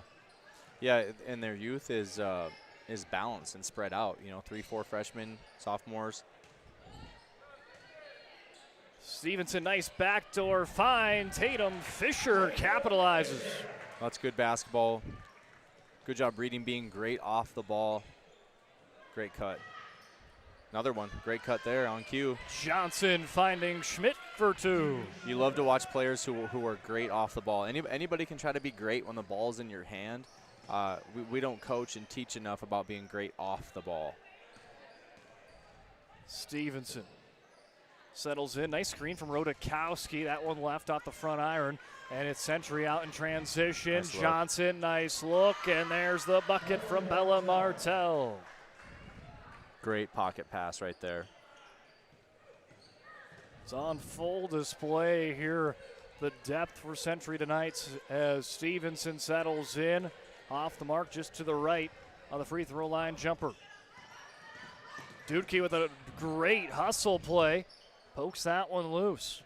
Rodakowski could not quite haul that one in for a teammate in time.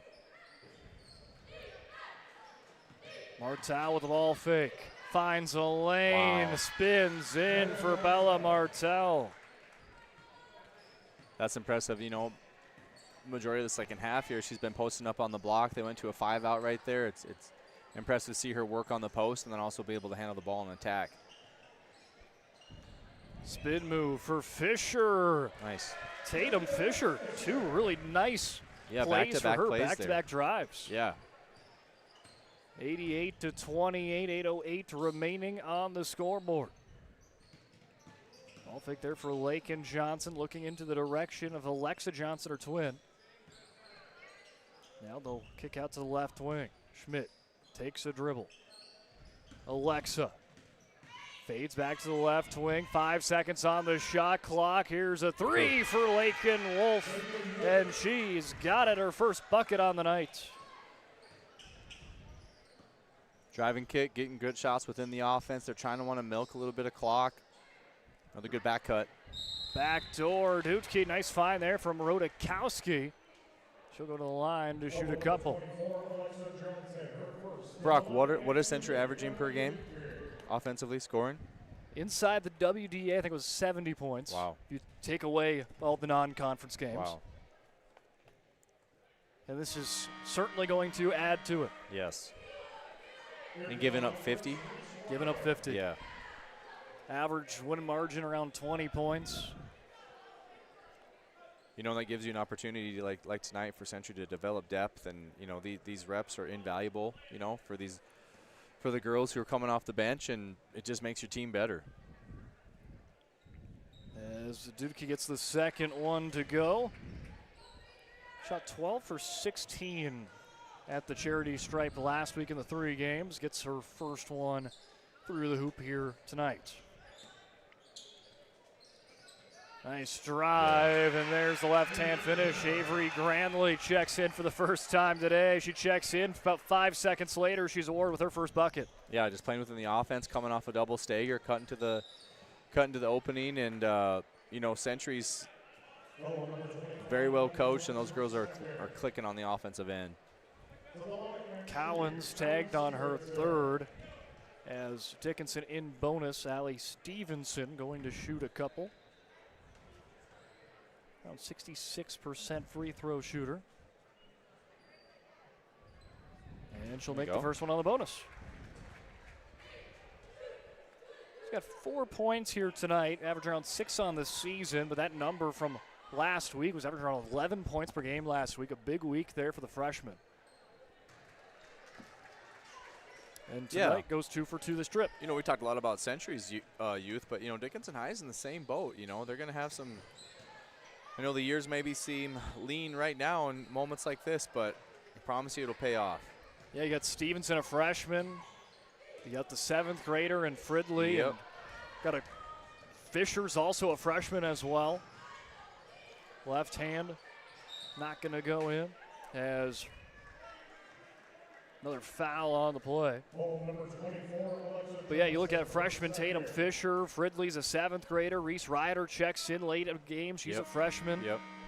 It's also seen Ella Hansen and Edie Hansen, freshman and 7th grader respectively. And You know, my advice to, you know, like these girls out here and Coach Lockett and his staff is just don't get used to losing. You know what I'm saying? Like that kind of creep in, and your expectations and your standards drop, and believe you're a winner before you become a winner.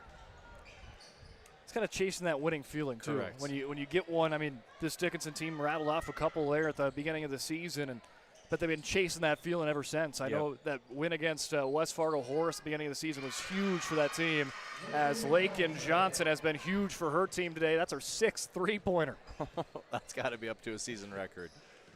18 points for Lakin Johnson. That's past her season high by 6 points. And Emily Dupke says, I'll hit a 3 of my own. And her 2 3-pointer a game, consecutive game streak is continuing on. I think that's probably at, 8 or 9 games now, where she's at least hit 2 3-pointers. And honestly, I'd like to see her shoot more.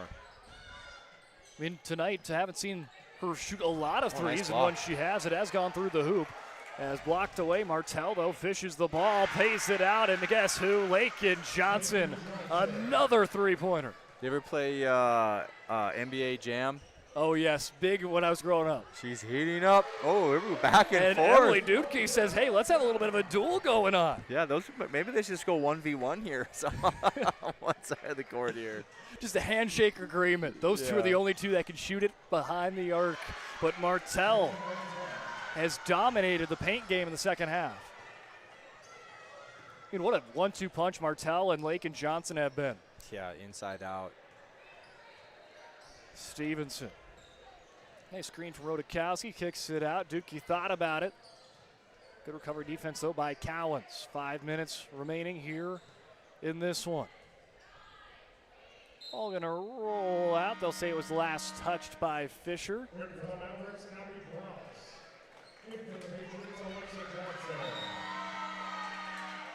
As we'll be making a couple of substitutions. Lakin Johnson getting a high five from her twin there. Or not her twin, the other Lakin Wolf. Lakin and Lakin. Maybe they'll start a business together sometime after high school. You never know. As Lakin Wolf will be checking in here in a second. Martell at the right elbow. Kicks it out to Cowens. Well, half spin there by Cowens. Loose ball, spins it around, out of play. I think Becca Cowens could be a problem, a point guard down the line. Yeah, I love good vision, good handle. Yeah. And I would assume probably, especially next year, with a couple players graduating, she'll see her role go up. Yeah, and you know, if Becca can run the one, then you can get Kaylee and Kinley probably off the ball a little bit at 2 and a 3. Just that vision and that speed. Yeah. Quickness. You know, I've been watching Century's bench here, and it's fun to watch them cheer on their teammates that are on the court here, and you can just tell that they have good chemistry from the top to the bottom. Dickinson boys team already chomping at the bit. Got to most of the players starting to get right on the side of the court now. Opens it up grandly, extra pass, 3:15 remaining. Out to Lakin Wolf. Wolf looks down low. Martell attacks off the glass, cleaning it up for 2. Lakin Wolf.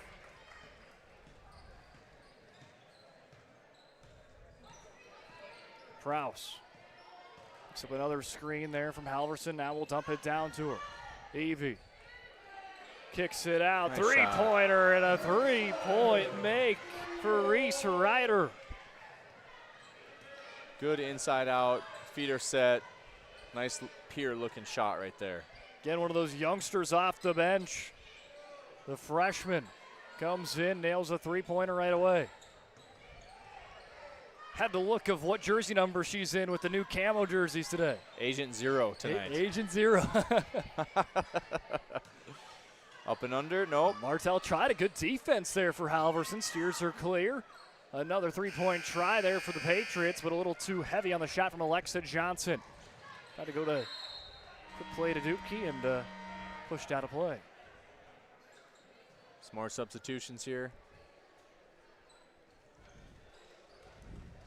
Gonna whip out the yeah, we're gonna have to recheck our camo, paperwork here. Yeah, the camo jerseys. Got a couple of different numbers, and I think during the boys' game that might throw me off tonight. Up and the left short, hauled in there 23. by Wolf. Setting it up. Down low, Lake and Wolf. Nice find. Bella Martell, chest pass up to Meyerchin. 1:25 remaining. Rudolph with some tough defense, backdoor cut. Wolf is there, kicks it out to the right wing. Martell loses it between her legs. But not giving up on the play is Wolf. Goes out of play right in front of the media table.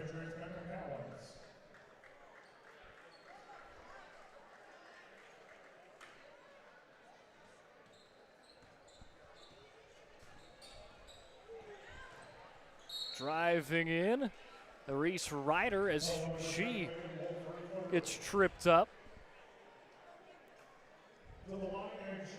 And Reese Ryder will check in for her a couple of free throws. I think these might be her first free throws on the season for Ryder. And just lips out.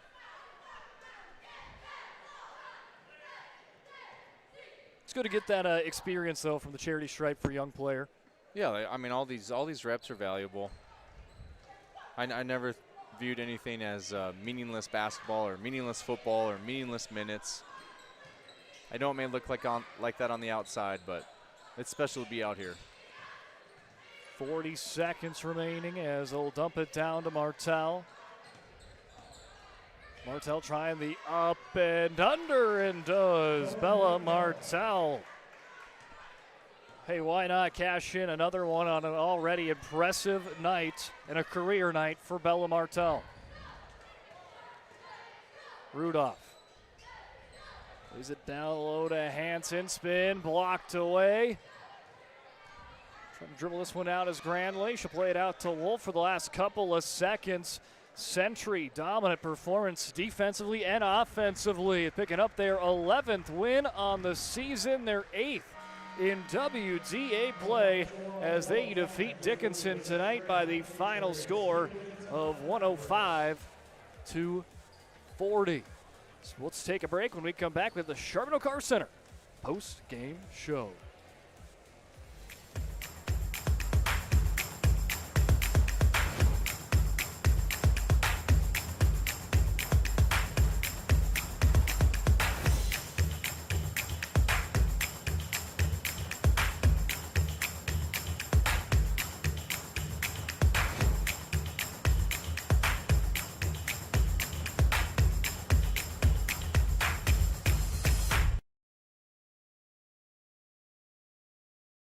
We started with small beginnings. And just like the visionary entrepreneurs we serve, we turned an idea into reality.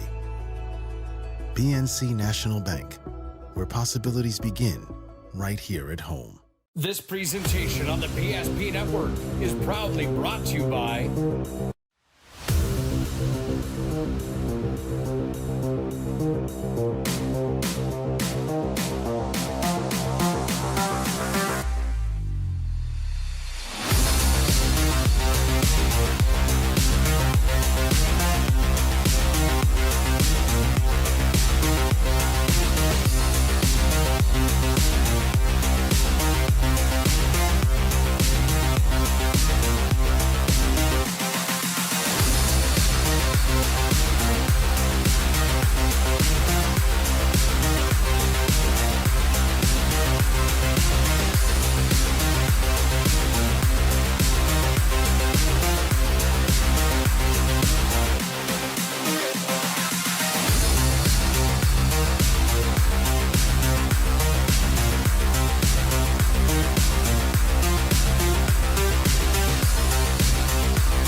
make sure to like and follow PSP Network on all social media platforms.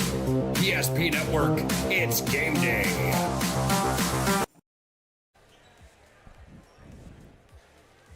Welcome into the Charbonneau Car Center post-game show. Charbonneau Car Center, they know drivers in Richardson, Dickinson, Belfield, New England, Williston, North Dakota, Glendive, Montana. Work hard, play hard, need a car that keep up. That's why they choose to offer Buick, GMC, Chrysler, Dodge, Jeep, and Ram lineup at their dealership in Dickinson.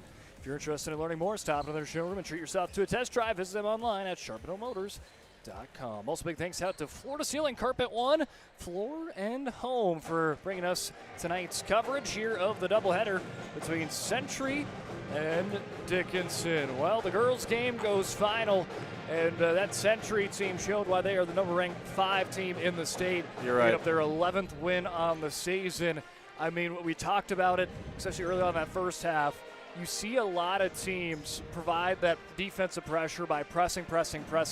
That's not the case with this Century team, and they find just as much or even more success by not pressing defensively. They're just so solid. They're just so well coached. They're a well-disciplined team. It's they're going to have a great WDA tournament. They're going to continue to build. You know, I when I watch them play, you know, you don't see a whole lot of weaknesses. Balanced scoring. You know, we look at you know, even the second half, I mean, they play hardly any starters at all in the second half, and they didn't skip a beat. So, you know, when you see a team play like that, you just know that, man, they're gonna be ready when March comes around, and very impressive, very fun to watch. Taking a look at the scores tonight, we'll start off with Dickinson. Jenna Nelson picking up 2, 4 for Tatum Fisher, 1 for Leah Zaspel, 2 points for Rodakowski. She picked up a boatload of rebounds, however. Emily Dubke continues to dazzle behind the arc. 3 3-pointers for her, 12 points overall. 1 point for the 7th grader of Evie Fridley. Allie Stevenson, 5 points. 6 for Abby Prowse, 4 for Evie Halverson off the bench, and 3 for Reese Ryder off the bench as well. As for the Century Patriots, I mean, almost everyone that checked in, I think everyone that checked in pretty much got into the score sheet tonight in a big way.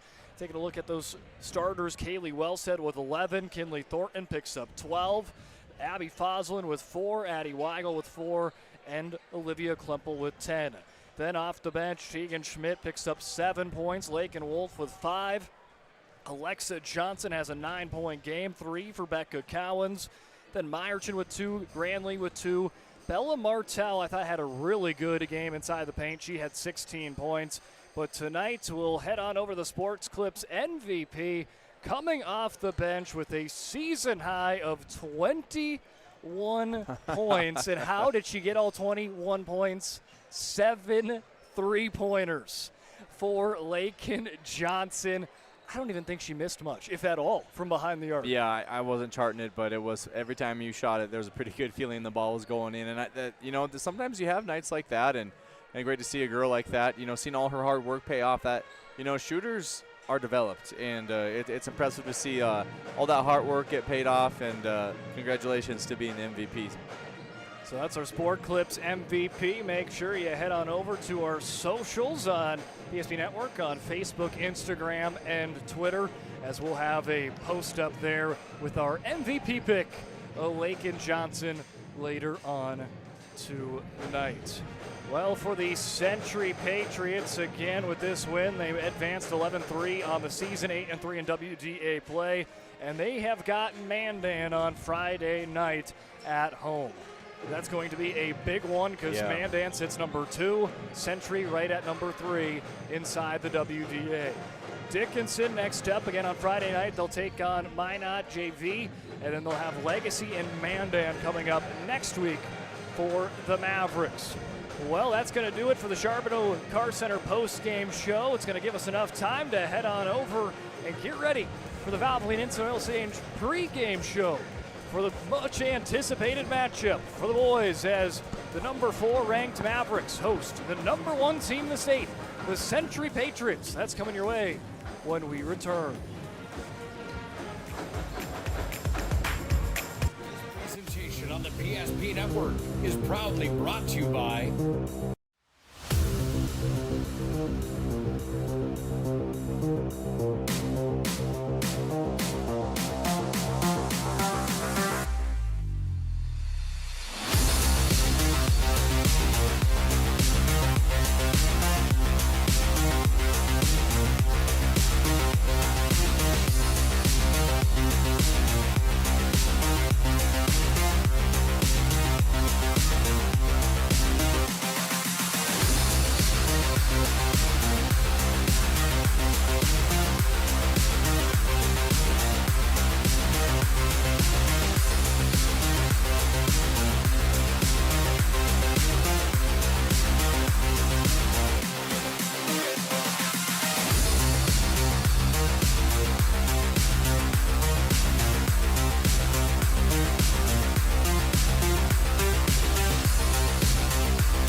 Make sure to like and follow PSP Network on all social media platforms. PSP Network, it's game day.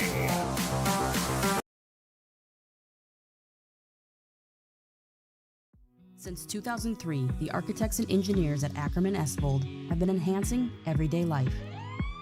From response times to commute times, we've helped create critical infrastructure, enhancing highway safety, flood protection, and public education. And we're no stranger to enhancing fun, family outings, and even game time. Acriman Esold, working to enhance your everyday life. Our initial reaction when we realized he had 2 broken bones was fear. Then once we realized and got a plan with Trinity and our doctor, a lot of comfort. He told me that he can fix my arm, and he showed me a lot of stuff that he could do to help me. Trinity Health Orthopedics is as good as you can find anywhere in the country. A lot of us take pride in that, and that's why we stay here and we keep doing what we do. Trinity Health, making more possible. This presentation on the PSP Network is proudly brought to you by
Make sure to like and follow PSP Network on all social media platforms.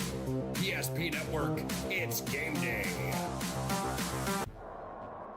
At Ryan Buick GMC, we treat every day like game day. 1.2-liter turbo engine, ultra-wide screen. 1.2-liter turbo engine, ultra-wide screen, on 2. Ready? We know how to get you in the right vehicle. Blue Canyons, and hut, hut. From the test drive to the handoff, we make every step easy. This season, start your drive at Ryan Buick GMC. We often think of frontiers as pages in a history book, a time gone by. But even in this modern world, there are new frontiers to conquer. Whether you're tending the land to grow a better tomorrow or growing a business for new opportunities, the work you do powers the world. Exploring the frontier means stepping forward, shaping the future for yourself and for those around you.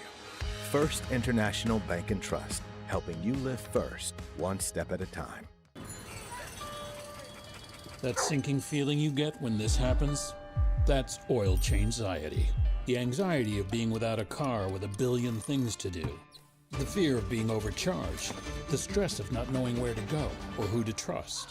But you never get those feelings at Valvoline Instant Oil Change, where you can watch us work right from your car, and we finish up in about 15 minutes. We changed your oil and did our 18-point safety check. Valvoline Instant Oil Change. Service you can see, experts you can trust.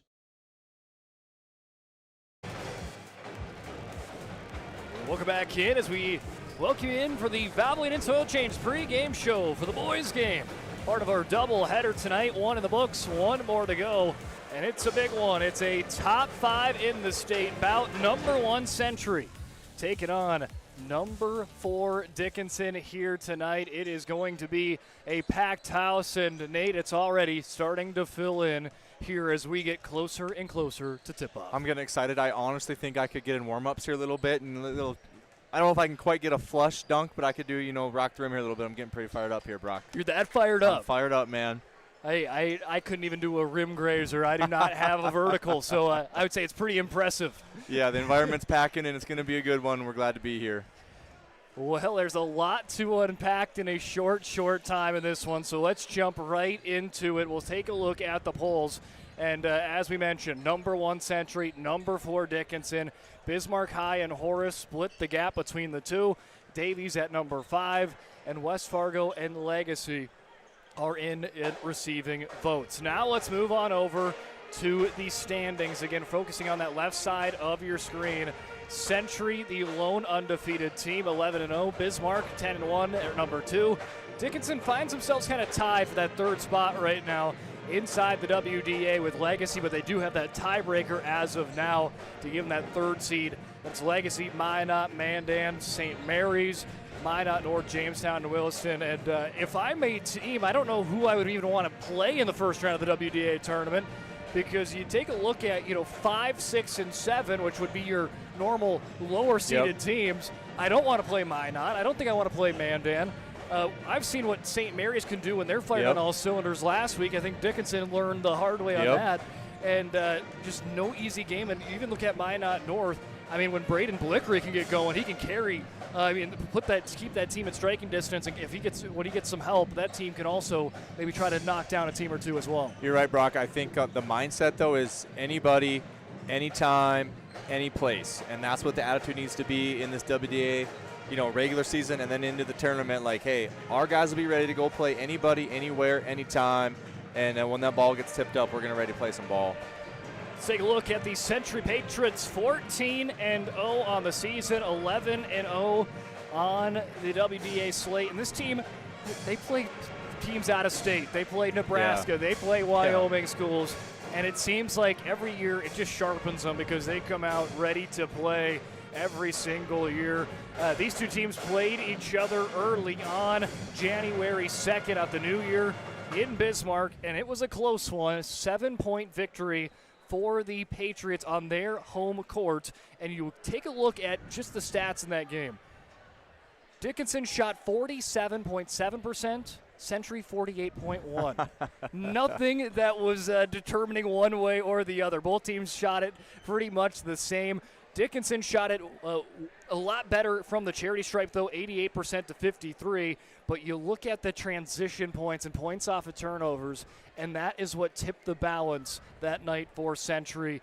They won the transition points 16-2, points off of turnovers 20-8, and played cleaner basketball. Only allowed Dickinson to steal the basketball once, compared to their defense coming up with 12 steals. So defense was a big reason why Century picked up the win that night earlier on in last month there on January 2nd. We'll see if the Mavericks have made those transitions tonight to try to come up victorious. Yeah, I'm excited to see kind of what the pace is going to be here for the Patriots. They can execute so well in the half court, and they have the athletes to get up and down in transition.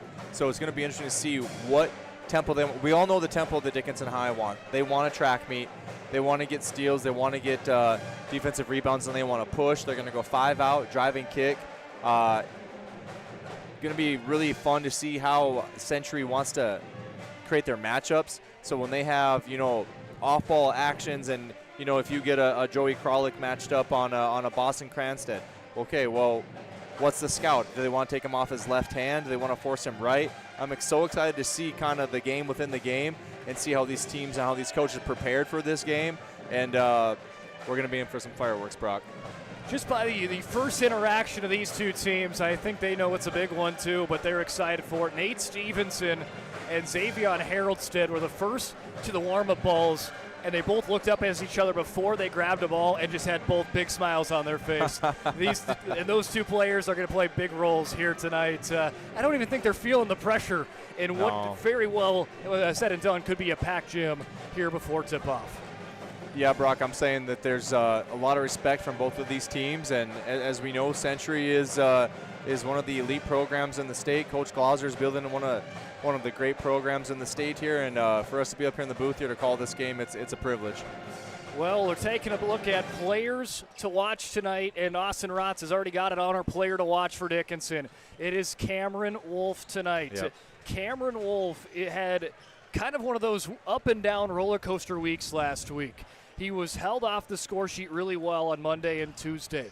Then he said, you know what, maybe there's a little pressure on me.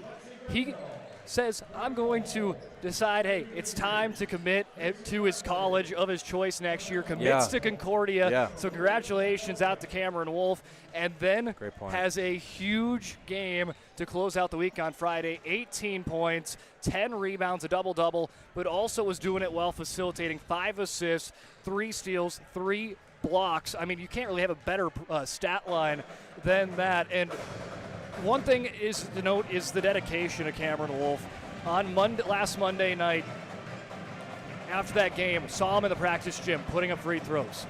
Tuesday night, he was grabbed the rebound machine. Yeah, the shooting machine from the practice gym, brought it to the main gym right after the conclusion, and shot more free throws. So, I mean, this is a kid that puts in a ton of work, and when the game is done, he's not done putting in the reps. So, congratulations out to Cameron Wolf with his college commitment there to Concordia. There is his stats on the year: 12 points, 6 rebounds, 14 three-pointers. Again, last week, committed to Concordia, had a season high at 21 points, and on Friday was pretty close to sniffing that with 18 points.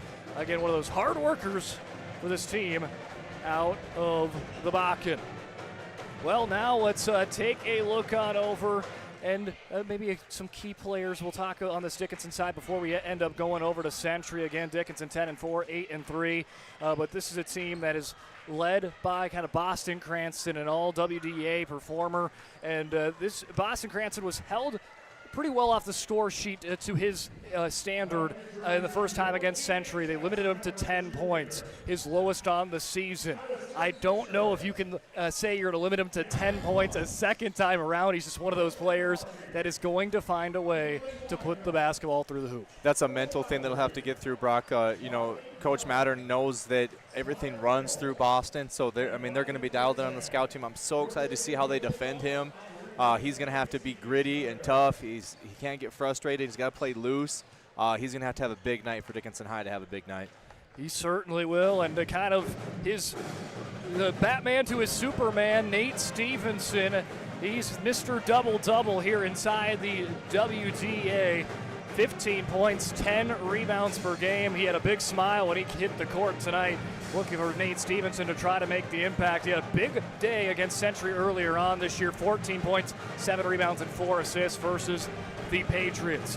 Then you take a look on over at Dylan Glauser, and kind of like Cameron Wolf, had a little bit of a roller coaster of a week, ups and downs, but for Dylan Glauser, a strong close out to the week on Friday against Minot North. 16 points, a couple of three-pointers, and 3 steals to his stat sheet there for Dylan Glauser, who, again, is one of those dynamic players. You put a lot of attention on a Cranston, on a Stevenson, and then Glauser and Wolf can hit you out of nowhere. Then you can even expand it out to Daychild or an off the bench. Leeson, Polans. I mean, this is a team that has a lot of shooters. So you take a look at that starting 5, but you also got to look maybe at that bench 5 as well. Yeah, back to Dylan and to Cameron. I want to see them affect the game by more ways than just scoring, more ways than just shooting threes. I think as you see these players develop, you can affect the game so much more by just shooting the ball. It only takes you about 1 second to shoot the ball, and if you're not hitting shots, don't let that 1 second affect the entire game. And I want to see them, make impacts on the defensive end, on rebounding, on the energy plays, everything. Shooting will come. The shots are going to drop, but I think their impact on the game has to be more than just making shots tonight. Now let's transition over to the undefeated Century Patriots, coming off of wins from Bismarck, Jamestown, and Wilson in the last 7 games or 7 days. This team, well, they've got some playmakers, and the big one, Gibson Kinnebrew, our player to watch tonight, number 5 in the Navy, averaging 20 points per game, 5 rebounds, and 3 assists per game, 18 threes on the season, has a season high of 32 points. He is the number 1 ranked junior basketball prospect in the state of North Dakota, and he received an offer, again, from my alma mater, USD, as well as NDSU so far. And against Wilson on Friday, 17 points, 5 steals. Kinnebrew going to be fun to watch at 21 points against the Mavericks in their first bout. He's electric, Brock. It's he can get to the rim in one dribble. He's fast, athletic. He can shoot. He can play off the bounce. You're going to have to treat him. I call him, Dickinson High is going to have to guard him on a Kobe closeout. You're going to have to play the drive. You're going to have to play the shot. I'm really excited to see how these matchups line up tonight. Xavion Haroldstead going to be another player to watch tonight. The senior, 8 points, 5 rebounds per game, 7 three-pointers. He's great defensively with 28 steals and 8 blocks. Braylon Aldinger has kind of jumped into a starting role with the injury to Camden Kramer. He's averaging 6 points per game. Then you will see a lot of Garrett Nisley, the Moorhead State commit, as he's been fun to watch this season as well, 16 points and 6 rebounds. And as you talked about, Joey Kralik will be the big man for them, the 6'4" forward, 7 points, 6 rebounds for Joey Kralik. And those are your players to watch on that starting lineup for Century. But they've got some players down in off the bench to really keep an eye on as well. The younger Haroldstead brother, Zakai, he's had some great JV reps this year. Ami Spears has just height, 6'8".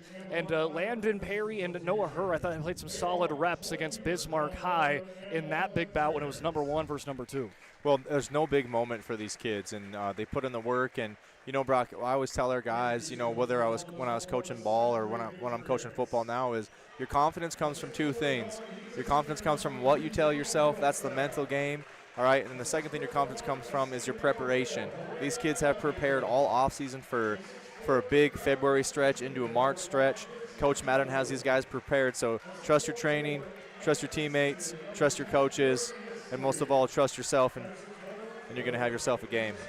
Well, the starting lineup's being announced, and before we get into it, let's take some highlights from the last game of our players to watch. Cameron Wolf here for Dickinson, a nice little cutting play there for against Minot North. And then here's just one of those kind of defensive hustle effort plays that you see on the Bulls side. Pokes it loose, going out of bounds, chucks it off a Sentinel player. Now we'll take a look on our spotlight player on the other end of Gibson Kinnebrew, and there's a slam-a-jamma, slam dunk for Gibson Kinnebrew. I mean, just the athleticism that he brings to the table for Century. There he goes again, gets open, sails in high. That was not a repeat. That was 2 different dunks in the same game. And then, he can play defense too. Runs down a Bismarck High demon, swats that one away. And those are our players to watch tonight. It's just a little bit of on the table what they can do. On Gibby, you're never going to stop him, but you have to try to limit him. And that's my advice to Coach Glauser and the Mavericks. That's going to be their best chance to stay in this game. And dive into that scouting report, make sure these boys are mentally ready to go, and we're about ready to tip it off here, Brock. Okay, jersey numbers are all off for Dickinson. Dylan Glauser still wearing the number 2, but after that, Nate Stevenson in 20 tonight, 24 for Cranston, 30 for Daychild, and 33 for Cameron Wolf. Those are your starting 5. Haroldstead, Kralik, Gibson Kinnebrew, as well as Braylon Aldinger and Garrett Nisley, the starting 5 for Century. The Military Appreciation Night in a packed crowd here in the Queen City. Thanks to everybody who has served our country. I second that. As great to see all the student section in camo tonight as they are on the court for Dickinson in their camos. Haroldstead will start with the ball, and here comes the tempo early. Dickinson wants to play the tempo. Century on the other hand likes to kind of milk the shot clock from time to time. They want a perfect set play here to get a tone setter for the game. Kennebrew working against Daychild. Daychild, great work there. They'll switch off. Now Daychild gets it again on Gibby. Here comes Kennebrew slicing through, draws the foul, and one. Good body control. I love the getting 2 feet, 2 hands, being in control. Interesting watching Dickinson High switching every ball screen and every dribble handoff there. They're going to get matchups off of that, and that's what Gibby got it right there. It was a great first initial stop there for Daychild, then it was the switch, and they had to switch back, and that second time they had to switch back, it was all Gibby there. As Kennebrew saw the opening, Stevenson going to go coast to coast, lays it on to the freshly named Concordia commit. Wolf going up against Kennebrew on our spotlight players to watch head to head, and Kennebrew, great defense, helps Century stay up 2-0. Here's where Century wants to execute in the half court. Slowing the game, slowing that tempo down again. They try to go to Nisley. It's taken away by Glauser. He'll hit the brakes, fakes it to Cranston, gets it up to Daychild. Wolf in transition. Shuffle pass inside to Stevenson, up and in. That's Cramerman's vision. I mean, I think that's when he's at his best, is when he's passing. He's like a point center. Haroldstead got a little bit of a height advantage there on Cranston. He works it to Kralik. Here's Kennebrew, step back on Wolf. Wolf might have got a bit of it. Kennebrew saw that he had a little bit of his arm, wanted a foul. Kennebrew, though, races down the other end and steals it right back. Yeah, that's a pass that Stevenson's going to want to have back right there. No help side on the layup here. Aldinger to Kralik, bounces off the rim. 1, 2, 3, 4, 5, 6 times and in for Kralik. The bounce in the Queen City. Dickinson High was late on the rotation there on that ball screen. I don't think I've seen a ball bounce on the rim that many times in a while.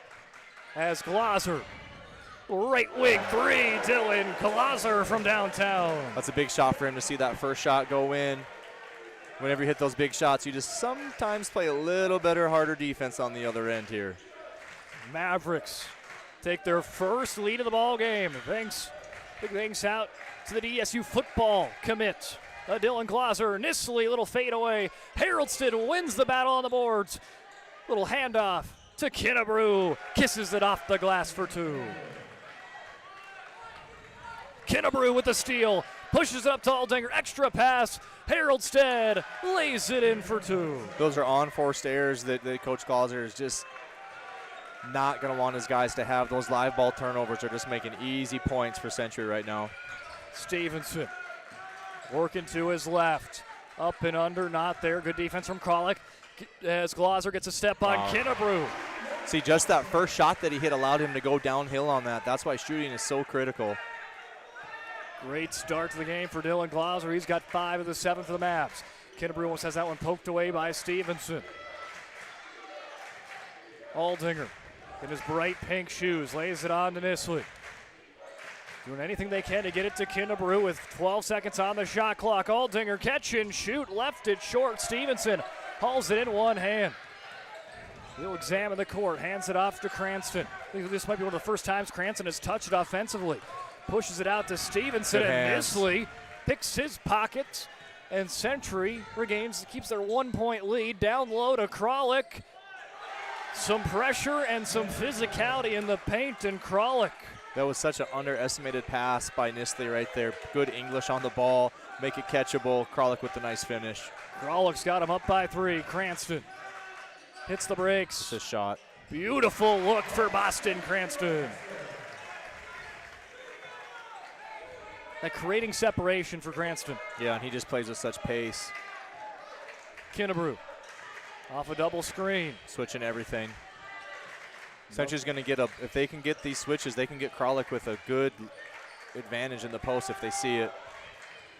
Nisley try to go behind the back, and he sends that one out of play. Much to the appreciation to the student section who's having fun here in the Queen City on a Tuesday night. So we're at 13:45 here, Brock, and one thing you're going to start settling in is an adrenaline dump. So you start at such a high pace, and kind of things are going to settle in here. You see a little bit more mistakes here. Hopefully these kids can play through it.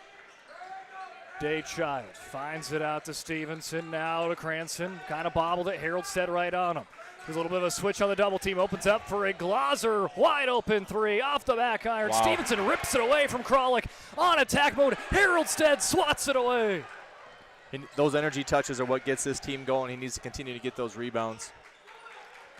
Looked like Dickinson had a big-time advantage, but Haroldstead denies them from behind. Patriots stay up by 1. Nisley pump fake, but called on a travel. Got some substitutions coming in here. This kind of just got to stay fresh here. Caden Wellstead as well as Landon Perry checking in for Century. Tristan Orton comes in for Nate Stevenson. It's Kralik and Haroldstead taking their first breathers. Daychild at the deep part of the left wing.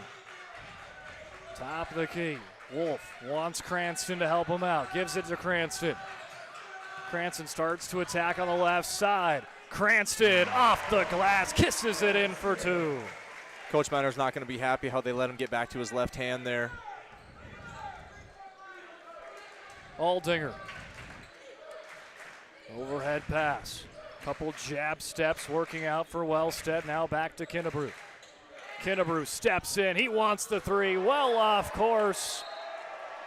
Say it was not touched, and it's going Dickinson basketball up by 1 with 12:27 remaining in the first half.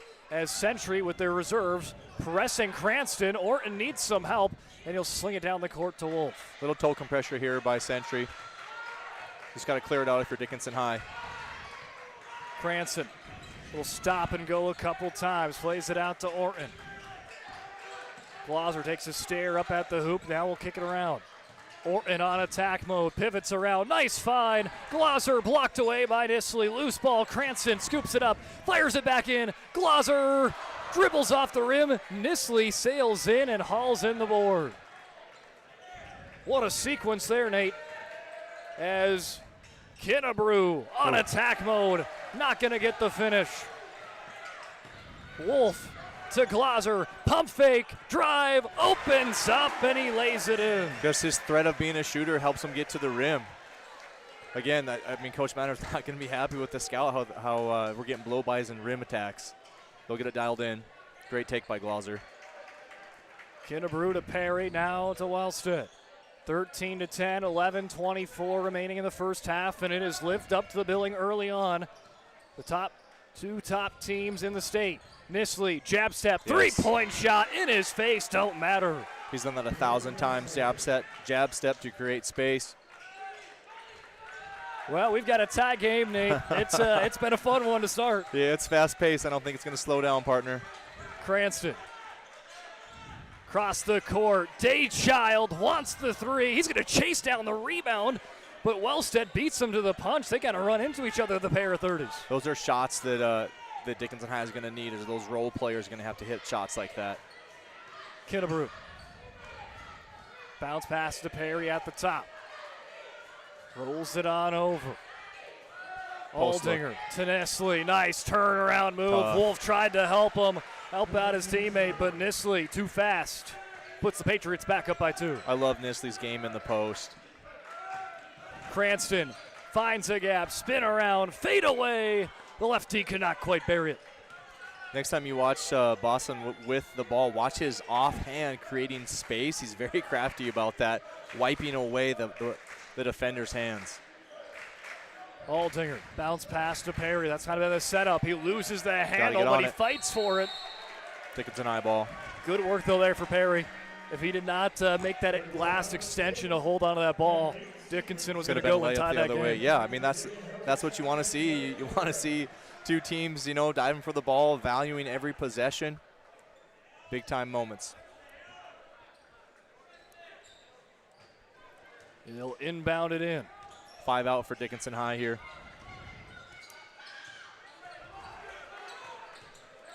Played out to Stevenson. Bollinger checked in for the first time today. One of those glue players for this DHS team. Orton has it peeled away by Haroldstead, who hits the wall hard, but he shrugs it off. That's why we got those wall pads there, Brock. Player safety. I think he still felt that one for how he steamed in. Looks like a running back. Nisley's going to want a post touch here. He sees the advantage. He's just waiting for the ball to get reversed to him. Or high ball him and Gibby. They double team Kennebrew. 5 Down to seconds. Nisley, 5 seconds on the shot clock. Nisley has got to put one up. Does at the buzzer, hits the rim, gets his own rebound, spins around. Nice find. Kralik can't finish. Kennebrew on the other end, going up against the smaller Bollinger, and a little bully ball for Kennebrew. That is some bully ball right there, and that's a possession that Dickinson High is going to want back. They played right to the shot clock and missed a box out, and have to go get the ball, have to go get the rebounds. Got to finish the possession. Cranston spins around. Here comes Stevenson at the top of the mountain. Works to his right, big hop step, and they'll say a foul on the ground before the jump ball on Caden Wellstead, the junior off the bench. Well, if you're Century, you got to know, with number 15 checking in, they try to get him an early three-pointer look to see if kind of a heat check right away for Leeson. Yeah, they might run something here on this baseline OB for him.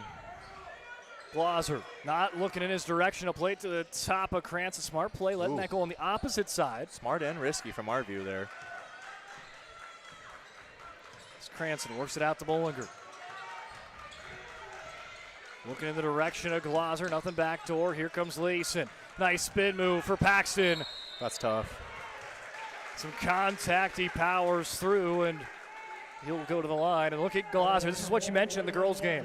Taking the free throws as a chance to take a timeout. Yeah, I love that. Great move by Coach Glaser. You know, just a veteran move here. Get your guys over to the bench real quick. Let's talk about maybe we got to run a certain set here. Maybe we got to clean up some defensive alignments. Yeah, great job by Coach Glaser there. And if I'm Braylon Aldinger right there, I'm defending that way every time.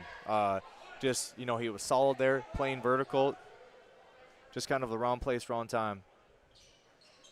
Well, if you're Coach Glaser, you got to love seeing that from Paxton Leeson. I mean, a guy Attacking, that's known who's for a just free ball specialist, a three-point guy, and yes, attacks, not afraid of some physicality in the paint. Makes both of his free throws and pulls the Mavericks within 2. Kennebrew will take a little breather. Now he'll send it on the way to Haroldstead as the ball goes from right to left across your screen as Leeson gets into Aldinger there. So they'll trade fouls on one another. Yeah, that's one thing. 8:07 left. I mean, you want to have a clean closeout right there, but you know Braylon's a great shooter, but you can't be leaving your feet like that. These are the plays early in the game that kind of bite you at the end of the game. Got backside if they want it. They miss Gibby. Nisley, no look pass to Kennebrew. Knowing exactly where he's going to be. Kennebrew tried to work it to Kralik. Ball goes out of play, and they will say Century basketball. As Dan Glaser animated on the sideline. As Nisley to Haroldstead, big time block for Cranston, but Haroldstead gets the better end on the second go. True competitor, you know, get your shot blocked to stay right with it and go right back at your defender. Cranston sends it out to Leeson. Thought about the three. Instead, it's Stevenson driving in. Kralik gets his hand on it. Bollinger, right place, right time. Here comes Glaser, and a foul before he made his way to the hoop. If I'm Coach Glaser, you know, I've seen the ball get stripped off of our bodies a lot on our drives here. If I'm Dickinson High, we got to get 2 feet and 2 hands on the ball and be strong with the ball. Got to layup if you want it. 9-15. Here comes Bollinger. A little hook shot from Tatum. Smallest guy on the court there. With good post look. Again, Glaser in the hoopster said he's the toughest player inside the WDA. Doesn't matter. He gives a couple inches to everyone. As Nisley, though, buries a three in his face. Great shot. Can't give him any space. Nisley looking sharp here tonight. I think I would treat him what I'd call a Ray Allen closeout. You got to get him off his spot. Glaser to Bollinger, extra pass. Stevenson sets the feet, buries the three. That's a big shot for him. Timeout Century. He's not. Coach Mattern is not happy with missing the scout on that. Our first timeout of the ball game comes with 7 minutes remaining before the half. Patriots lead 22-20. It's been a fun one. Don't go anywhere. At Shots Crossroads, we make 8 gallons of homemade ranch dressing every day, so you can smother your dinner salad with it, dip those crispy golden French fries in it, and dunk your breaded chicken strips. You can even cover your... Wait, no. You can't put ranch on steak. Or can you? Schatz Crossroads. Don't forget the ranch. Welcome back in. Big thanks to our sponsor, Minot State. Best way to predict your future. Create it with over 100 areas to study at Minot State. You'll earn a degree for the career you desire with more than 96% of Minot State grads employed or continuing their education. MSU grads get jobs, period. Minot State University, be seen, be heard, be you. Big thanks out to MSU helping us bring coverage to this exciting doubleheader here tonight. Kralik finding out to Aldinger. Now to Nisley. He stumbles. Stevenson takes advantage. He's got Glauser with him if he wants him. He'll dump it down low. Glauser spins away from it. Now he wants the corner three, but he'll travel. He'll want that play back. Great. Back to that first possession by Dickinson High there. They showed a little token pressure, want a little run and jump here in the corner, caused a turnover. And those possessions are so valuable. You have to value the basketball. Kennebrew, hop step, just works his way so effortlessly into the zone. We're going to have a little extracurricular here. As Coach Dan Glauser is fighting for his guys. Let's put it that way. Yep. Fighting for his guys. I love it. I love it. It's the second time he's been talking to the refs here in this first half. As Stevenson to Leeson. Little half spin for Paxton Leeson. Trying to spin back in against the taller Kralik. Like the compete level from Leeson here this far. Stevenson to Bollinger, fires the three. Wolf had a finger on it, but then it was tipped the opposite direction. I'm not sure how that one really rolled off, but either way, they'll say Century basketball. Yeah, that's a tough call there. Just got to go on next play. Got to play on. Good play, bad play. Got to be ready for the next play. As Nisley will walk it up the court with 6 minutes remaining. Before the half, Aldinger settles in, elbow jumper off the rim. Stevenson, Nisley hustle. Nisley wins the race. Kennebrew capitalizes. They're going to want that box out back on Nisley. Great effort by him. Wolf races out of the zone, hands it off. Stevenson poked away by Nisley. And what a game Nisley's having right now. Another poke out again. You know what I'm saying? Dickinson High really has to be conscious of taking care of the rock when they're attacking it. I mean, his 7 points and his assists are impressive enough, but what he's doing on the defensive end as well. Yep. Creating havoc on both sides. Cranston almost loses his footing. Pump fake gets Haroldstead in the air off the back iron, and a foul coming up. Those are those plays I talked about with Cameron, you know, not just his shooting. Cameron Roof just has to, those energy touches, those big relentless on the glass. Glauser examining where to go. He'll go to Cranston. Thought about the corner three, wasn't there. Good work there for Haroldstead to deny him. Haroldstead pokes it loose. Here comes Nisley. Nisley, the defender to beat, and Leeson. Cranston, though, the one to poke it from behind. Aldinger fills in the lane to perfection. Almost kind of like this girls' game from Century. Just they know where to be. Yeah, they're relentless. Cranston goes to work, found just that little bit of that side lane open. Cranston showing some emotion there after his bucket. Telling his kind of team here, talking with Stevenson. That was a big shot there. You know, they kind of stopped the bleeding a little bit from this Century run. As Stevenson going to check out, they'll bring in Jordan Daychild. And now Landon Perry will check in from Kralik. So Dickinson going to lose a little bit of size in the paint. But also with Kralik coming out, looks like Century going to lose a little bit of that size as well as Cranston gets the free throw. Yeah, you can tell both guys. Century's played 7 guys so far. Dickinson High's played 3 guys so far. We'll see, kind of keep an eye on the depth. Wellstead. Just past the Nisley, now to Haroldstead. They get it back to Kennebrew, up by 5 with less than 5 minutes remaining before the Charbonneau Car Center intermission show. Glauser goes down hard, and it's a charge taken by Glauser. That's a bang-bang call right there. It was kind of almost delayed, too. One of the refs, I think, was going to call it a charge. They kind of had to wait at the other ones in process to call the charge. Not a job that I'd want to have, Brock. Me either. I'm glad I'm just up here in the booth. Yes, sir. A lot less stressful, that's for sure. Wolf plays it down to Glaser. Follows suit right where Cranston was paving the lane. They'll get it out to Wolf. His first three-point attempt. That one off the back iron. Cranston just gets the wrist of Haroldstead as he was trying to poke away that rebound. Right now, Dan Glaser's saying it's 6-3 on the fouls. And he's saying, hey, we're the home team here. Got to play through it, though. You got to play through adversity. Control what you can control. It's been a pretty clean basketball game so far. As poked loose there by Wolf. They'll get it to Haroldstead. Haroldstead cut off by Wolf again. He's playing great help defense.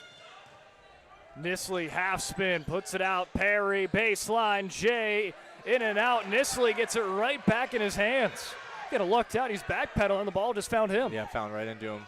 He's got that magnet tonight. Yeah, he does. He just knows. His basketball IQ just knows where to be. Look out. And Kennebrew taking flight as Century up by a touchdown. Hey, we knew it was happening. Yeah, just so electric, twitchy.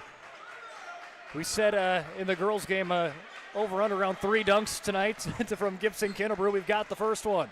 And here comes Glaser. Not quite on the windmill look, but Glaser, relentless, fights back, keeps it in. Good hustle. What a play for Glaser. Timeout. And a timeout from Coach Glaser after Dillon with the hustle play. As Century has their biggest lead of the ball game. Dickinson wanted to talk things over. We'll be back shortly with 3:11 remaining. We want it all.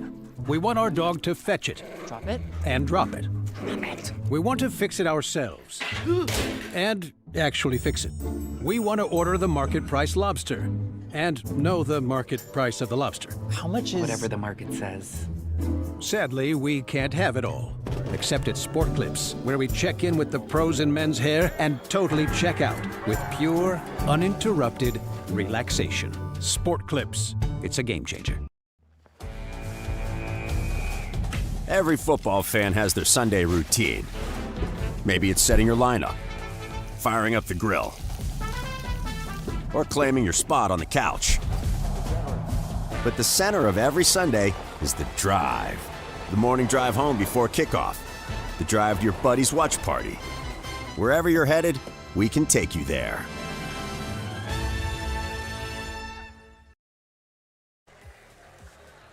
Hey, we enter back in. We need to take a look at the Ryan Family Dealership Instant Replay. Helping us get back in. Kennebrew finds a lane. Let's take some flight. Show the vertical off. His first dunk on the night. And he's got Century up by their biggest lead of the ball game, up by 7. Dickinson has got to get some momentum back now after that. Well, Nate, during the break, as Cranston fires a 3.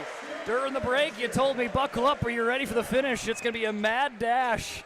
Last 3 minutes before the halftime. This is going to be some time in possession. Got to realize where we're at. Execute at a high level. Crowd getting into it here in the Queen City. Yep. As Glaser, as well said, all sorts of caught up. They'll call that one on Glaser, his first.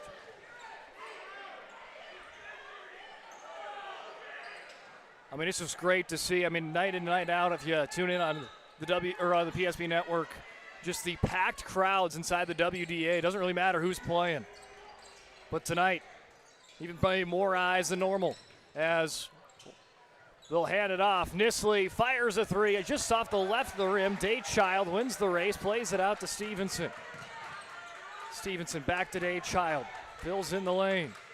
Shimmy, shake by Leeson, ripped away by Kennebrew. That's not the matchup they want. He needs to recognize who's guarding him there. We need to pass it off. They're looking down low to Nisley, who's working against Cranston. Jab step, finding a cutting Kennebrew. Too easy. Too easy of a look. Wide open for the Electric Junior. Stevenson gives it right to him again. As Kennebrew hits the brakes, plays it out to Kralik. Good look down low. Leeson denies him at the doorstep. Stevenson, Glaser, step back. And they capitalize off the block shot for 3. Huge shot. Dickinson High was very disorganized defensively. Great energy play there by Leeson to make a block on the play. Denies Wellstead, big block on Wellstead on one end and the big three-pointer. You almost felt like Dickinson needed that 3 to go in. Haroldstead zips it to Kinnebrew. Sliced almost past him, but he gets a piece to stay on this side. Wolf going to check in. Next stoppage for Dickinson. To the buck 14. Haroldstead fakes the pass down in the corner. He'll dump it down. Kralik getting position, but it's Glauser with another block. That was great offense, too. They had great action there. Stevenson draws a foul on Kralik. We're shooting. And they're in bonus. We should have had a block counter. Like you see like the strikeout Ks when you're at a baseball game, they hang it over here. This is what we should do. Yeah, just hang it up here on the edge of the booth here. Right on the crow's nest. Because I think Dickinson's probably somewhere between 3 to 6 blocks. I mean, I know it's maybe a little wide, but. And that's not probably something that someone on Coach Mattern's staff is going to say, hey, guys, just get a ball fake. These guys are going to fly in the air, right? Then you're going to get a layup off of it. Play in control. Basketball's a game of changing your speeds. Stevenson, around a 68% free throw shooter, makes his first, brings it within a 2-point game with 59 seconds remaining. He'll go 2 for 2, and he's got 7 points tonight. The spectacular junior for the Mavs. Kinnebrew cut off by Wolf, who's checked back in for the last minute of action. Wellstead finds it to Haroldstead. Got a high-low. They missed it. Nope, they got it. They lob it in to Kralik.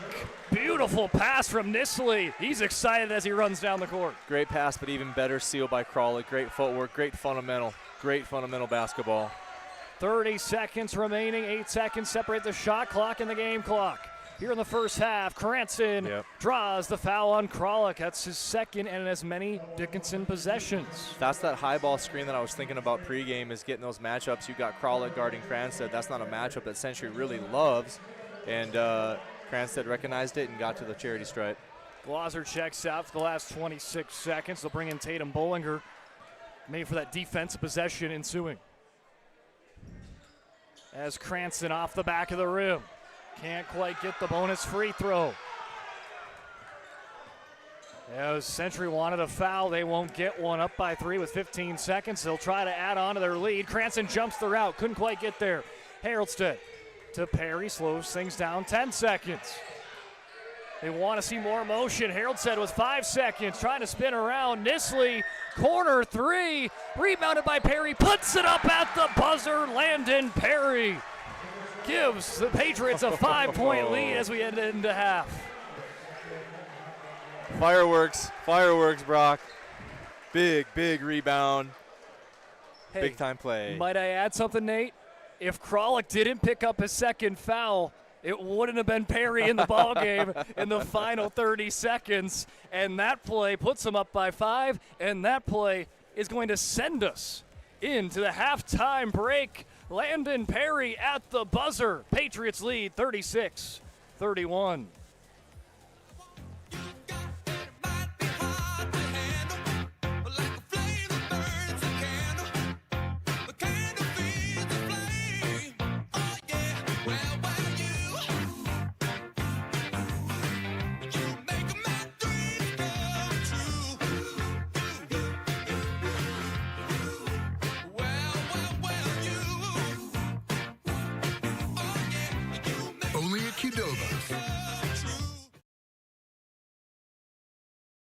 We started with small beginnings. And just like the visionary entrepreneurs we serve, we turned an idea into reality. BNC National Bank, where possibilities begin right here at home. This presentation on the PSP Network is proudly brought to you by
Make sure to like and follow PSP Network on all social media platforms.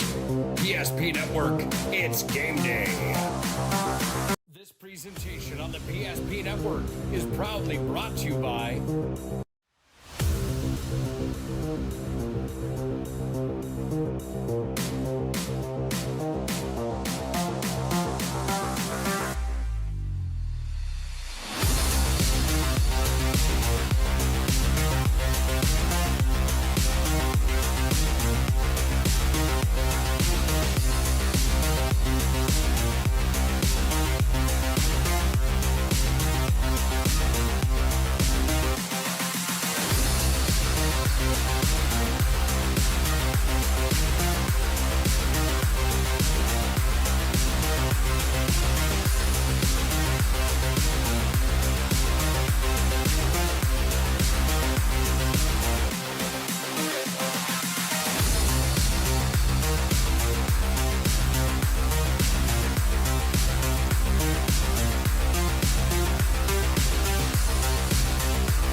Make sure to like and follow PSP Network on all social media platforms. PSP Network, it's game day.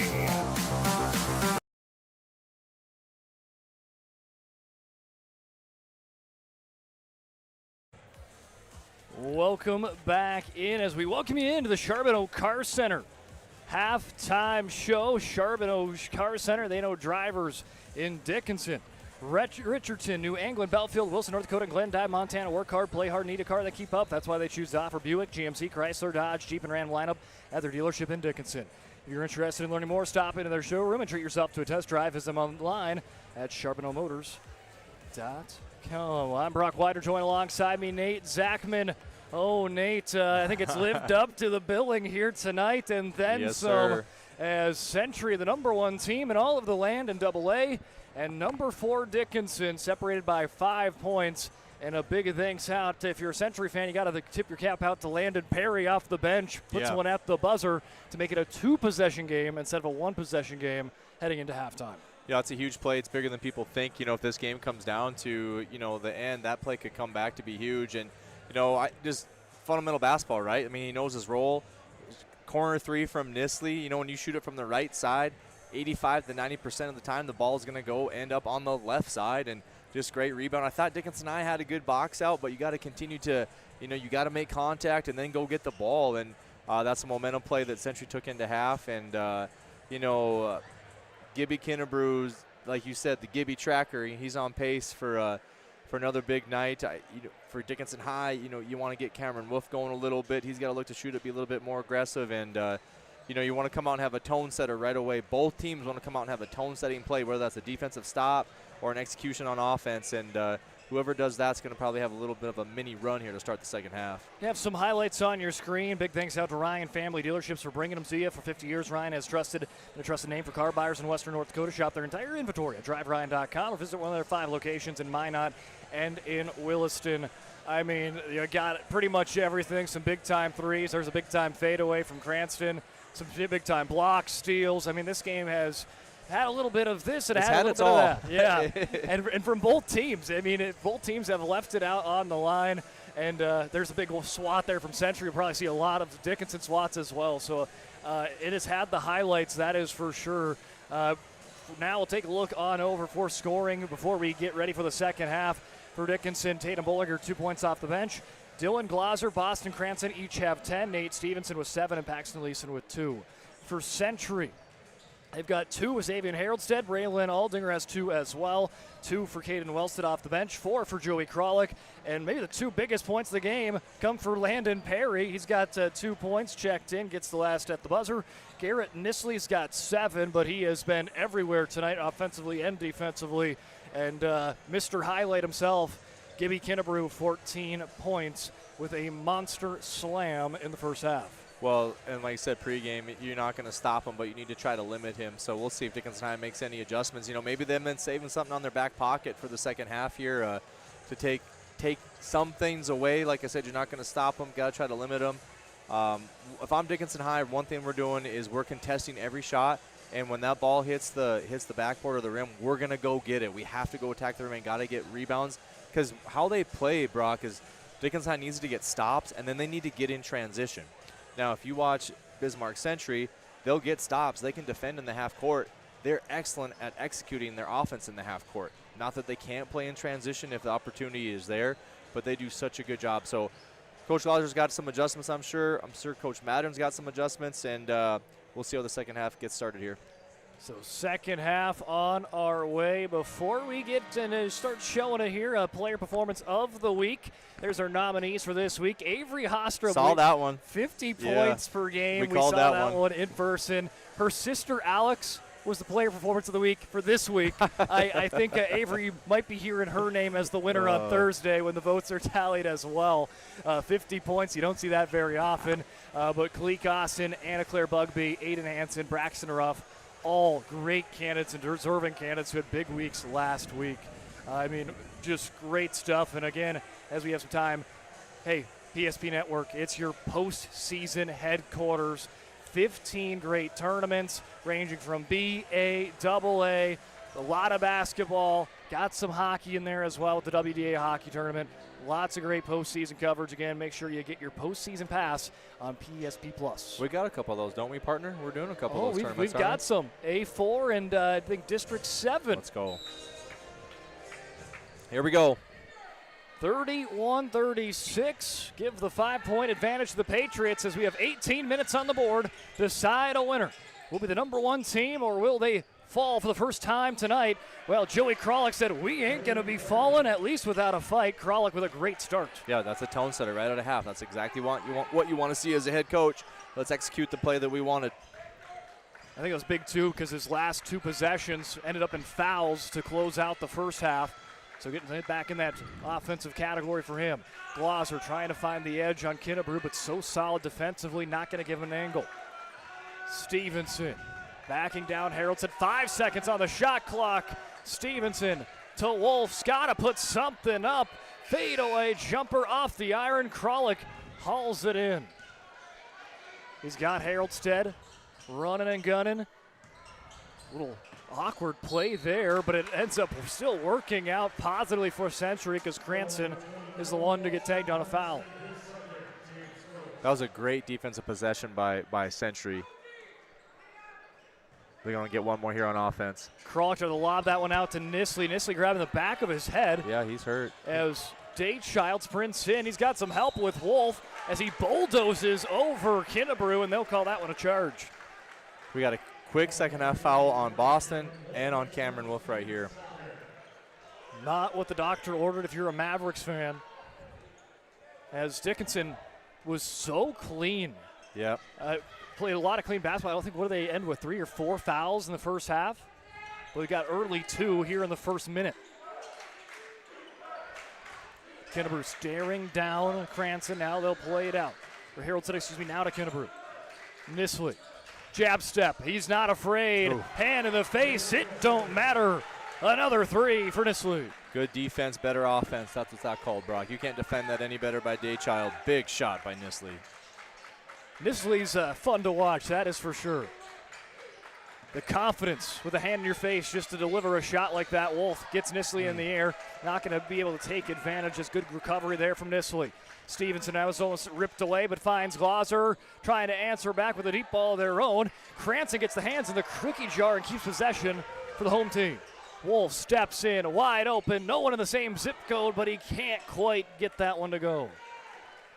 Those are shots that Dickinson High is going to have to hit to climb him back into this game. Biggest lead of the ball game for the Patriots, up by 10. Last meeting, they won up by 7 on January 2nd in the capital city.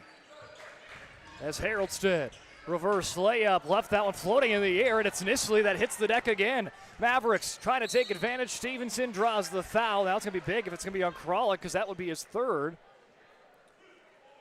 No, they'll call this one on Aldinger. Yeah. Smart foul. Make him earn it. Those 50-50 ones, if you're Aldinger, you're probably just saying, hey, that's on me. Yep, 100%. Let's see if Cameron can see the ball go through the hoop here, Brock. As Wolves able to get that one to go, and the amount of time he has shooting free throws after games last week. Yeah, he's a competitor. He's just relentless, just continues to work at his craft. And I would say, hey, those 2 free throws probably makes all that hard work worth it. Yeah, they need Dickinson High. Dickinson High needed that to kind of get back on rhythm here. Essentially going to set something up here. Nisley, hand in the face, almost gets another one. That one from the corner as Glauser and Haroldstead run into each other. They're slow to get on the other end, but Stevenson, a tough layup. Doesn't matter, fights the contact. Set play coming here for Century. Little zone look here by Dickinson High. Got to find a gap. Gets it down to Kralik now. They'll reset back to Kinnebrew, who's going to call the shots. 15 seconds on the shot clock. Holdinger lays it over to Kralik. He's got Glauser on the air, and Glauser kind of wrapped around the hand there. Maybe not a bad foul as Kralik was. Well, it kind of is a bad foul because he got beat off the bounce. Like, those are just things that you got to control. You can't get beat off the bounce. You got to close out with hot feet. As lobs it up to Haroldstead. Kinnebrew finds a lane, gets Wolf in the air. That's that ball fake I was talking about in the first half. Great look for Kinnebrew. He's got 16 points here tonight. Big-time players making big-time plays, rising to the occasion. Yep, missed one. Glauser nice to Wolf. What a pass, what a finish. I thought he was going to miss him. Great cut there by Cameron. Being great off the ball again, cutting off the ball. Sometimes you set a screen to get teammates open. Sometimes you set a screen to get yourself open. Dickinson needed Cameron Wolf to get going in the second half. He started it off this half well with 4 points. He gets a piece of that one as Kralik's shot goes off trajectory, but it's cleaned up by Haroldstead. Great. Like Century, kind of like the girls, Brock, is just relentless on the glass. And that's taught. That's a mindset. Something Dickinson has going to have to clean up. Stevenson, nice find to Glauser. It dribbles off the rim and in. Dickinson High is doing a great job of cutting off ball. Great vision by the ball handlers. Sitting in the zone again. Kralik spins around in the paint. Nope, back to man. Now they'll play it back to Nisley. Going to fire a 3, and he buries it again. how can you defend him any better? I would have defended that ball screen differently. You can't go underneath on a Nisley screen. You have to fight over top or you have to hedge and replace. He'll hit that 10 out of 10 times. But every three he's hit tonight has been with a hand in his face. True. I mean, the clutch factor for Nisley. As Tristan Orton going to check in, we also got a couple of first-time subs. Zakai Haroldstead will check in for older brother Xavion. Kralik will check out, and checking in is the 6'8 forward Ami Spears. He's 6'8"? 6'8" is what he's listed at. And according to Chuck Claremont on his call, him and Haroldstead, who just checked in, have been lighting it up in JV. So earning those varsity reps, and here comes Kennebrew with Wolf at least gonna make sure it's not a highlight dunk package, but Kennebrew still lays it in for a couple. And he likes the three ball, and that's why he drains it. Big shot to stop a little momentum here that Century had. Got to keep chipping away at it. There's no 8-point play. Got to get stops. You can't exchange buckets. You got to get stops. Coach Mattern's calling out motion. Play it down to Nisley. Another hand in the face for Nisley. And that one skips off the rim. And as you mentioned, they needed to get a stop. They got one here. Yeah, looking for a Boston bucket here. Cranston. Right on cue. Goes right up against Zakai Haroldstead, who just checked in. Maybe that was a matchup they wanted to try to take advantage of early, as the Mavericks, once down by 11, starting to battle their way back in. They trail by 6 with a 12-18 remaining. The Jersey Mike's catering box is the easiest way to feed your friends. The hard part is picking your sub. That's why we're having a draft. With the first pick, Sarah from Carolina selects number 13, the original Italian. You know, I trusted my gut, and that's exactly where the sub's gonna go, so. Hold on, we've got a trade. Jake traded his second pick with me, because I'm starved. Freshly sliced subs to go, wherever you and your friends go. Jersey Mike's, a sub above. Dakota Community Bank and Trust, your trusted partner for commercial and business loans. We not only provide lending you need to grow your business, but we also reinvest in our communities. We believe in strengthening our businesses and creating opportunities for success. Choose Dakota Community Bank and Trust for your commercial and business loans, and together let's keep our communities thriving. Serving the community, looking out for you. At Dakota Community Bank and Trust, that's what we do.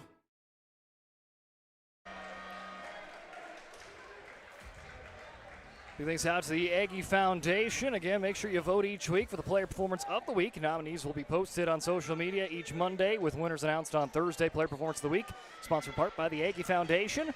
Learn about their charitable work on the AggieFoundation.com. Dickinson has looking to steal a possession here with a little token zone pressure.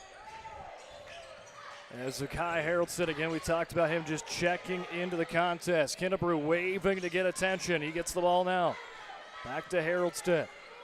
Oldinger from the right wing, setting it up with 14 seconds on the shot clock. Bounce pass Nisley, nice little spin move, 8 seconds. Tough look with Cranston. And there's a travel on Nisley. I think I would loosen up a little bit on Nisley if I'm guarding him on the post. He loves to go baseline spin and kind of has a little mini hook that he's really, really crafty at. I think I just wall up and loosen up on it a little bit. As Stevenson. It's Cranston. The screen, but that trades off. That's a big height difference between Cranston and Spears now. As Stevenson works on the baseline. Orton, extra pass, head fake for Nate Child. 8 seconds on the shot clock. Cranston gets a much larger defender, finding it to Stevenson. Fights the lane, 1 second on the shot clock. Stevenson gets the bucket. Timeout, Dickinson High. Timeout, Dickinson High. As we will stay right here, and big thanks out to our sponsor, Bones Barbecue Sauce, true North Dakota original, created bottled right here in North Dakota. Premium barbecue sauce, perfect on anything from ribs to burgers to even vegetables. Find it today at your local grocery store, Cash-Wise, Marketplace, and Family Fare. I had a little bit of Bones Barbecue Sauce for lunch today, matter of fact. Let's go. Can't go wrong with it. Brock, you know, watching Stevenson there on that attack there, that's probably been the biggest improvement in his game, I believe, is just getting to the rim and being more skilled in finishing. That's a great finish right there. Great little run here by Dickinson High. stop the bleeding here. They're going to need another stop to tighten up a little bit more. There's no put-away games in the WDA. Like the athletes are too good, the coaches are too good, so it's just going to be a finish here regardless. More pressure here by Dickinson High. Century led by double digits, but Dickinson continues to try to make the adjustments to get back in the game, and those adjustments starting to work in their favor. They trail just by 4. They've got a couple of consecutive stops to bring them back into this game. Kralik, big hop step. He is double teamed. Haroldstead. Look at this matchup. Here comes Kennebrew on Cranston. That's maybe the storyline of the night with those players inside the WDA. Now they're guarding each other. Kralik, charge called. Daychild taking one for the team. You might have to give him a Grammy on that one. That was some good acting on defense. That's a tough matchup for Kralik because in a football game, that's a tough size matchup for him. But good crafty play by Daychild there. And sometimes that's when you have the smaller guy on the bigger offensive player, you can maybe sail it a little bit. Cranston fires a 3. The lefty just short. He claps his hand. He knew that could have been a big bucket to bring him within 1. That was a great action to get him a shot. He hit a back screen and then step up for the 3. He'll want that one back. Kennebrew. It's attack mode. Cranston. Yep. Oh, that will be called a foul.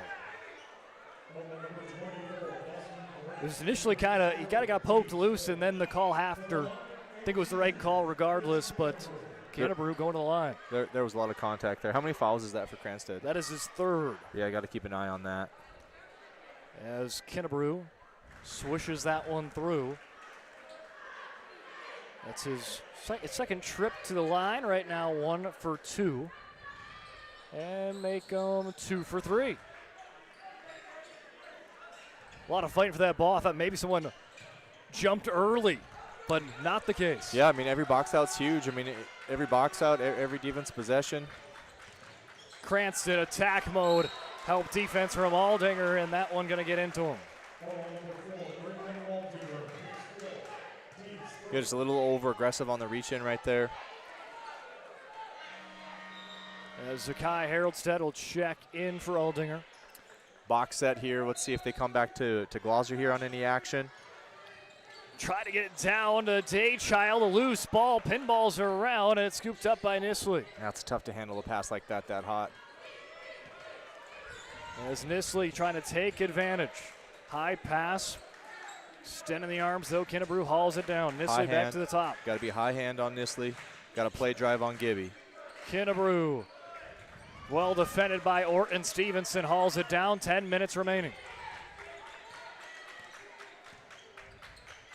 Orton working for the angle. Hits the brakes. Intercepted by Nisley. Glauser trying to run him down, but Nisley wins the race for the layup. Great basketball IQ, playing inside lane there. And another steal for the Century Patriots. This time it's Joey Kralik. Get it into the corner. Haroldstead in and out, and it's the other Haroldstead trying to clean it up. Older brother tried to clean it up off the younger brother's miss, but could not quite. Cranston spinning every sort of direction. Step up, fire, Daychild 3. That was a big shot. Those are those shots that those role players have to hit. Everyone's collapsing on Boston, playing with pace, playing with control. Great kick out. Wolf and Leeson going to be checking in shortly. And make that Tatum Bollinger as well. Landon Perry on the opposite side for Century. Chomping at the bit to come in. Nisley skips off the rim. Xavier Haroldstead high up in the air, lays it in.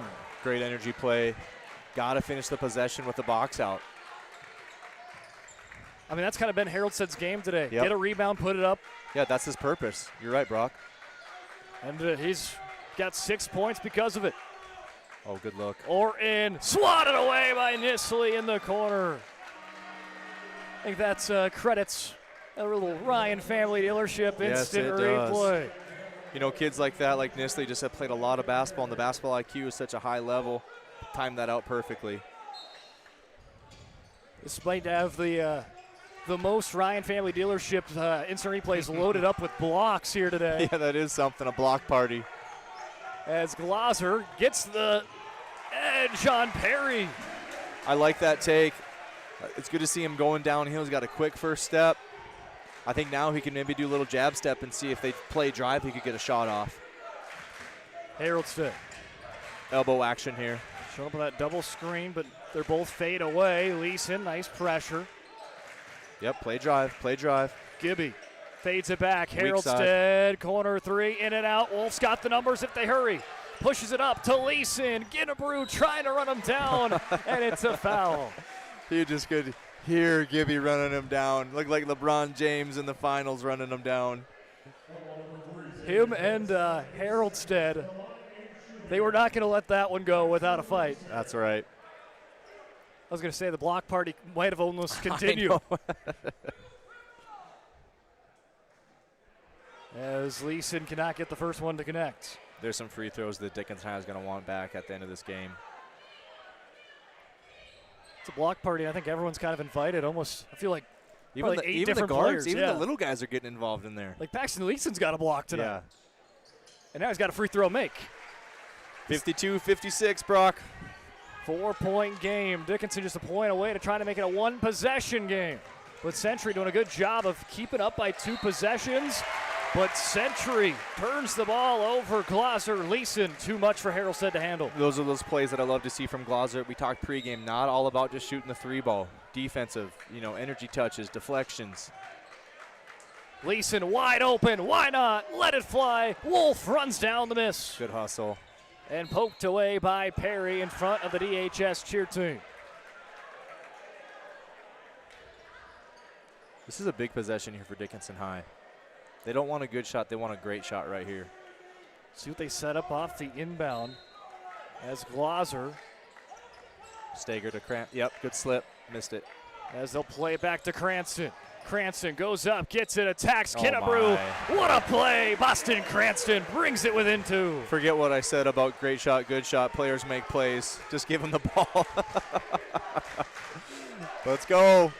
Hey, this is why these 2 teams ranked inside the top 5. This is a stellar game. Nisley, it's starting to get loud here in the Queen City.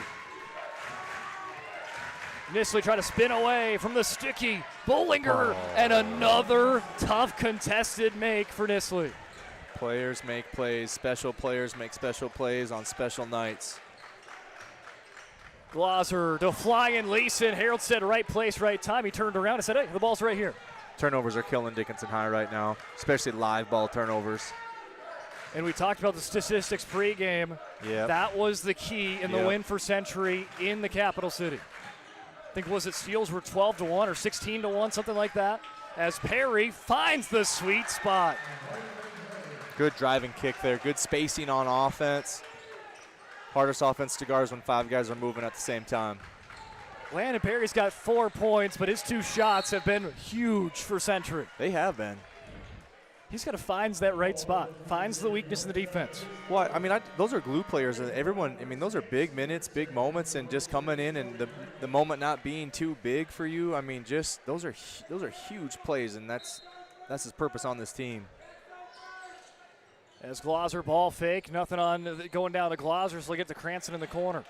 Cranston trying to get some help there from Stevenson. They switch with Kralik. This might be a matchup Dickinson wants as ball poked away there for Kennebrew. Glosser traces it down.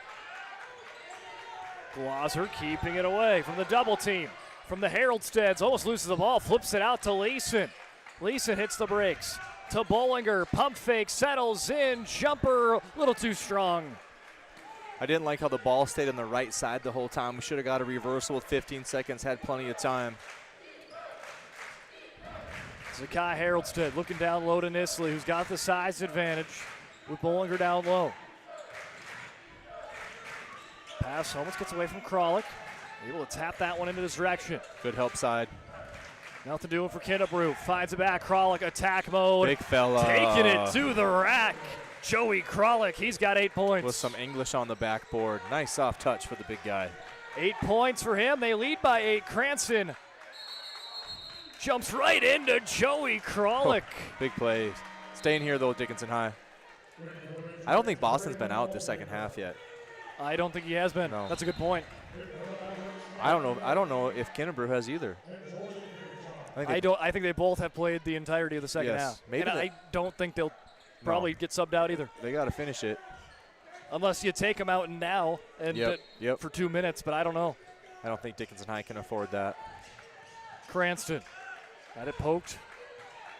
Now he's going to just, step up, fire the three off the rim and out of play. That's a good shot if it goes in. Coach Galzer might have wanted something a little more to execute. As Century has started to build their lead back up. Again, they led by double digits, then as low as 2, and now they're back up by 8. It's kind of been this teeter-totter of a half of runs, but Century has remained on top. They just don't make mistakes. Watch baseline spin here, or cross-action pass. Before Nisley fires that one, a timeout to be taken by Century, and a much-needed timeout taken for on our part. 4:49 remaining, 8-point game. Patriots lead 62-54.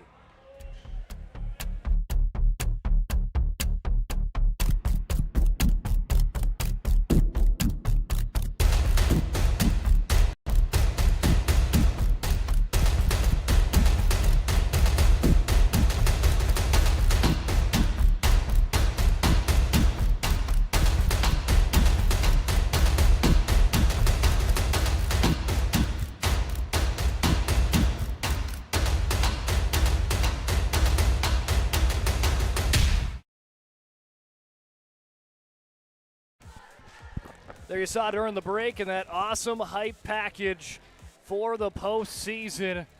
Hey, we've got a lot of postseason basketball.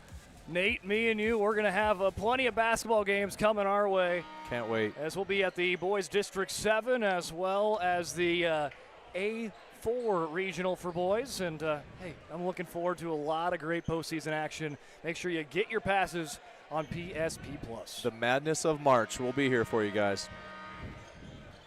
As Century, as we mentioned, has built back their lead to 8. As they enter back in, Aldinger to Kinnebrew. Kinnebrew, Cranston, 3 seconds on the shot clock, skips off the rim. Another big rebound from Kralik. Keyword there, rebound. Didn't close out the possession. 4:33 to go. They have won the rebound battle today, and they lead on the scoreboard. And Xavion Haroldstead, he's got 8 points. The Century Patriots never beat themselves, Brock. They never beat themselves. They're dialed in. They value the basketball, and they make winning plays. Nate, I think that's the first time Haroldstead has not made a basket off of a rebound. Yeah. He hauled it. As Glauser, tough look. Good finish for Glauser. He's got 16 points. He leads the way for the Mavs. Can't exchange here, though. We got to get Dickinson has to get stops if they want to stay in the game. Nisley nice look to Kralik. Finding into Kinnebrew. Patience. 10 seconds on the shot clock. Kinnebrew and Century milking it. Nisley, big time shot for a big time player, but he's going to get teed up on that. Count the bucket. He was talking a little smack on the way back. I don't know if that was directed at Daychild or just in the heat. I don't know if it was directed either because, I mean, for him, he's had a shot or a defender's hand in his face every shot he's made tonight. Those are big shots, yeah. And you kind of just get fired up, and maybe just sometimes emotions take over. Just if him and the official can just talk it out, work it out. But that's 2 shots and the ball. Could be a 5-point play if Dickinson hits a 3 here. Sorry, bro. Joey Kralik, kind of the unsung hero, I think, in the second half. He's had a big second half, and look what he does there. Nisley was kind of teetering that line again. Getting him in control, yep. And Kralik says, hey, let's put that back a little bit on the back burner. That senior leadership. As Daychild races around, 9 points separates these two astounding teams. A nice play for Cranston, leaves it short, and Kralik right on cue. Right on cue. And then bring the ball up. Kralik, nice find to Haroldstead. In transition to Nisley. Dickinson trying to waste no time. Down the court, Leeson. Aldinger, great defense. Yeah, bodied up, solid on defense. An 11-point game, and there's Cranston, and that's going to be his 4th. If you're Dickinson High, you got to be very careful here not to let this unravel. 11 points, that's tied for the biggest lead of the ball game for the Patriots. They led by it once already this half. Then the Mavericks brought it all the way down to 2 points. Can they start that climb again to chip away, or will Century, already in the driver's seat, coast and stay undefeated? But this team doesn't coast. They're going to keep their foot on the gas pedal. Here comes Kennebrew, losing his footing, puts one up, and alley-oops it somehow to Kralik. Wow. Just athleticism there, got tripped up. Cranston, easy bucket, close to coast for Boston. Century's going to continue to run this two-man game, and they're going to get Gibby the ball on the elbow here if they get the action. Aldinger, an 11-point game, finding it into Kennebrew. Lobs it up to Kralik. Kralik draws the foul. Just great positioning for him today. Yeah, the footwork is great, the spatial awareness. Great look by Gibby there. Century's operating exactly how Coach Mattern wants to do. He's saying 10 seconds, 10 seconds. Don't operate until 10 seconds. Time in possession, valuing the ball, knowing the time, knowing the possession, trying to put the game away. It's strong from Kralik there. And for him, he's had that size advantage in the paint all night. So getting the matchups he's wanted on the switches down low, and he's got 11. He's put him up by 12. Cranston and the Mavs seeing if they've got any magic to try to dethrone the top team. But they've got a steep hill to climb here in the last 2 minutes. Cranston draws the foul. That's a good way to do it. Get to the rim, stop the clock, put these 2 free throws in. With Kralik, you might want to get Stevenson back in the game to match up, to kind of size for size there a little bit, but Cranston leaves it short. Sorry, Brock, go ahead. I would not be surprised here, Nate, if we see a little bit of hockey-like substitutions to get Bollinger on defensive reps and a guy like Leeson, Orton, or Stevenson on offensive reps. Yeah, back and forth on that.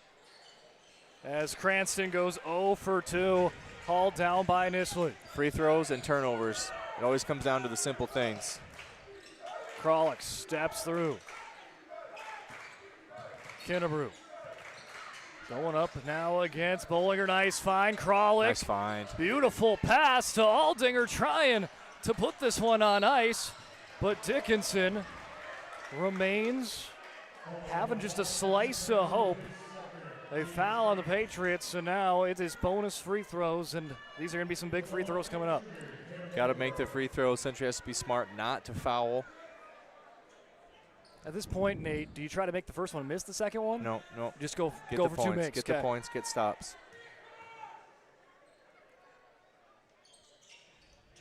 As can't get the first one on the bonus.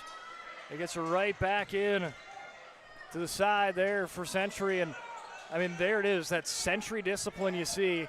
Haraldson can try to make a play, instead just waits some time and wait up for a better play. Nisley to Aldinger. Yeah, always in control. They fly it down to Daychild as Century will take a timeout. Game plan to hold on to this 14-point lead for the last minute. We'll take a break with them. Don't go anywhere. You're listening to the PSP Network. Since 2003, the architects and engineers at Acriman Esold have been enhancing everyday life. From response times to commute times, we've helped create critical infrastructure, enhancing highway safety, flood protection, and public education. And we're no stranger to enhancing fun, family outings, and even game time. Acriman Esold, working to enhance your everyday life.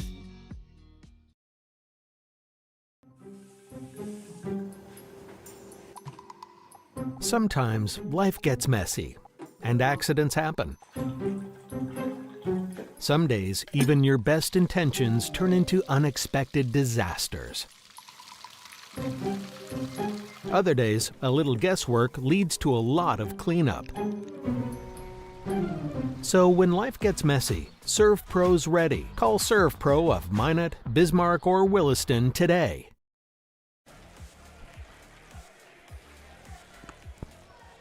Century leading up by 14. Mavericks trying to find their way back into it, but time running out of the sand.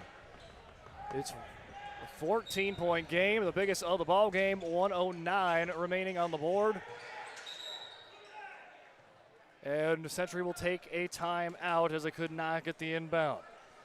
Shout out to Northern Plains Heating and Air. No place to other place to shoot your heating and air game than Northern Plains Heating and Air. Call Dylan today at 222-2155. Make sure your furnace is ready for the winter months ahead. Also, big shout out to BSN here, Nate. Hey. You're a part of the sales team at BSN.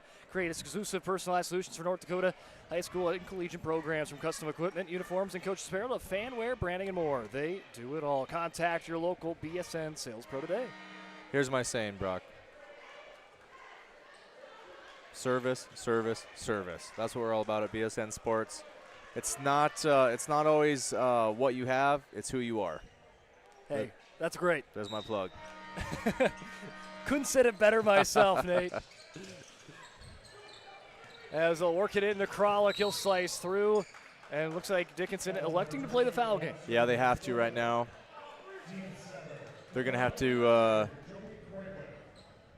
hope that we have some missed free throws here, hit some shots on the other end to extend the game. Here comes your substitutions back and forth. Kralik on the bonus, nails it, and that ties his season high of 12 that he's hit 2 other times. So his 3rd time hitting 12 points in a game will be his first exceeding that threshold. He's the perfect piece for this team. And there it is, season high, Joey Kralik, 13 points. He has been a key factor tonight. As Wolf, a desperation 3, will not go. Will Dickinson pull back? No, they will not just yet. Yeah, it's going to be a free throw contest to shoot. It's going to be a free throw contest here and probably a 3-point contest on the other end, Brock.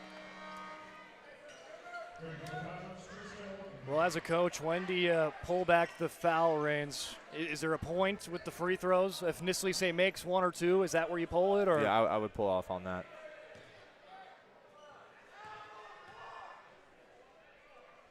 As Nisley misses his first free throw, but he'll get the rebound. Kinnebrew to Haroldstead. They will hold. Yep, run the clock out. Nope. Nate Nisley has hit every shot tonight with someone in his face with ease, and then you get up to the free throw line. And sometimes maybe that takes you out of your element a little bit. Well, he's probably just used to it being hard, you know what I'm saying? I mean,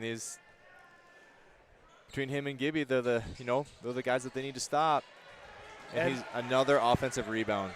He's racked him up today. Yeah, it's so much more than his scoring. Moorhead State, I think they got a good recruit. They sure did. As he's committed to play there next season, as Kinnebrew wrapped up by Glauser. I mean, Dickinson's playing aggressive to the end. Yeah, there's some frustration out there too. This isn't the outcome that they wanted or they prepared for. I have a saying, Brock, that in coaching, I've never lost a game. I just always ran out of time. And I think I would think of that for Dickinson High here, just having that mindset of like, we fell short tonight, didn't play the best. We could watch the film back, learn what we did, improve on it, and get ready to go because there's a good Minot High team coming in here on Friday. It's also maybe one of those things, too, where you want these games really badly against, Century and Bismarck High. You had that loss against St. Mary's that you maybe want back, and now you're kind of playing that, maybe that's that calculating the standings head, maybe trying to get one back from a team ahead of you. Yeah, you're right. You're exactly right. But Century tonight, almost machine-like. They did everything and then some. Offensive rebounds, defensive rebounds, played solid on both sides, and they continue to prove why they're the #1 team in all of the land, and right now, the early title favorites inside the WDA. Dickinson gave them a fight, but Century remains undefeated. 78-60 your final. We head on over to the Charbonneau Car Center post-game show when we come back.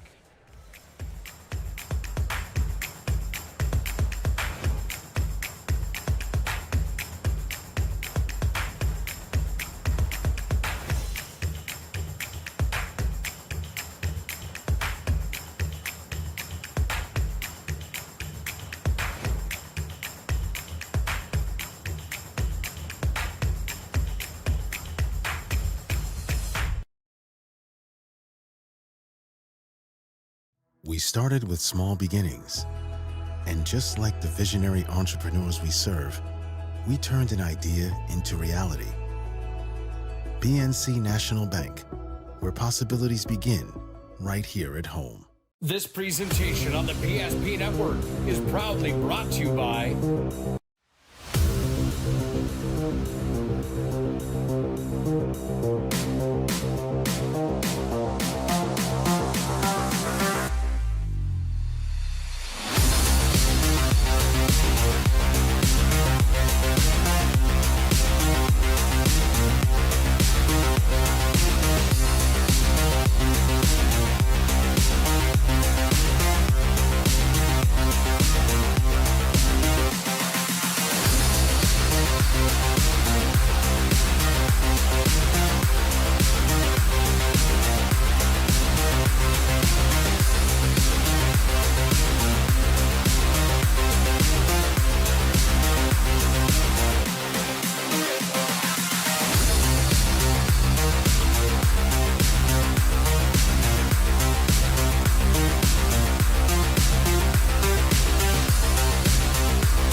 Make sure to like and follow PSP Network on all social media platforms.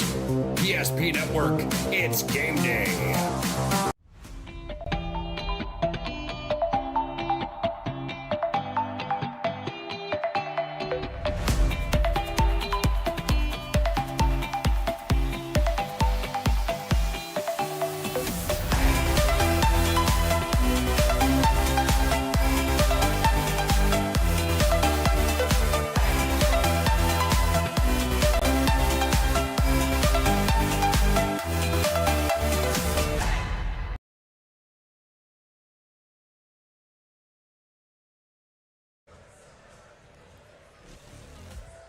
Welcome to the Charbonneau Car Center post-game show. I'm Brock Widener, joined alongside me Nate Zachman.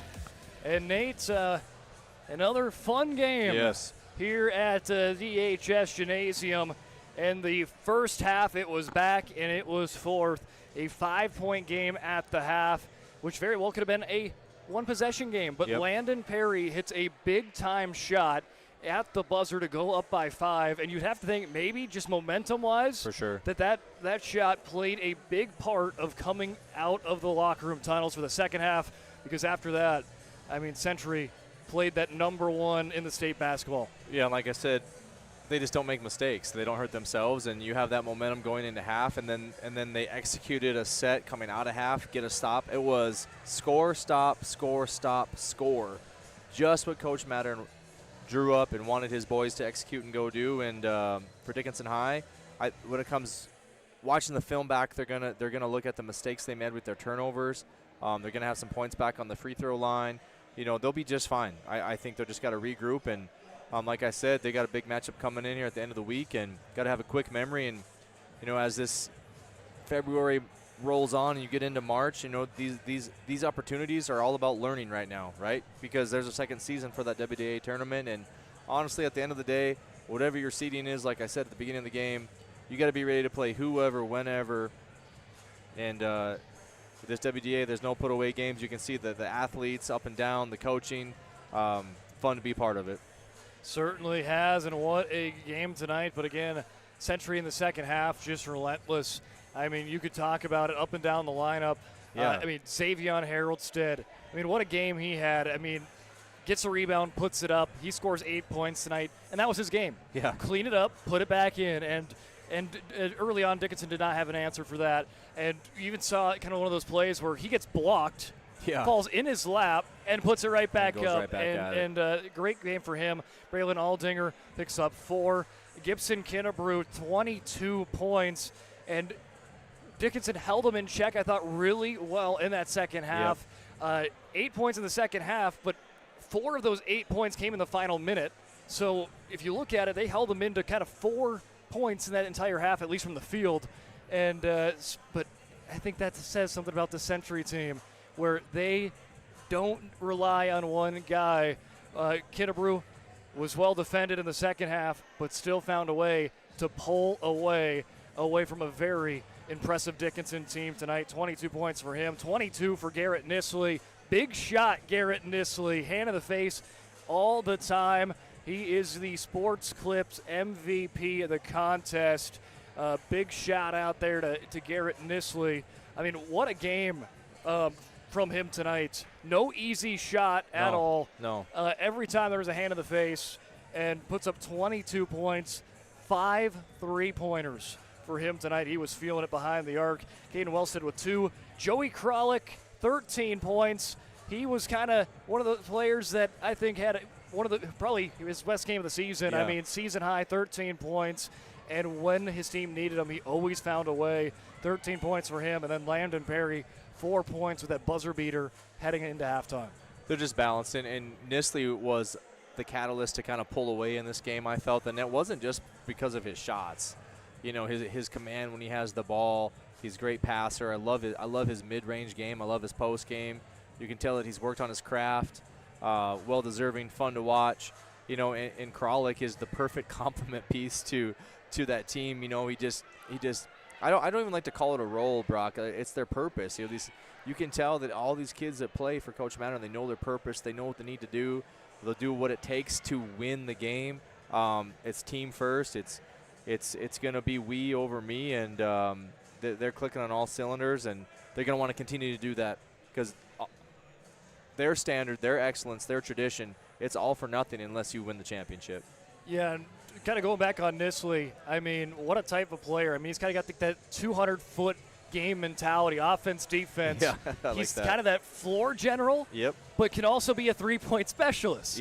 So he is just he has so many different archetypes, and I think that is just what makes him such a dynamic player here for Century this season.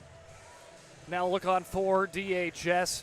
Tatum Bollinger, 2 points off the bench, 3 for Jordan Daychild. Dylan Glauser had a really outstanding first half of this basketball game, ends out with 16 points.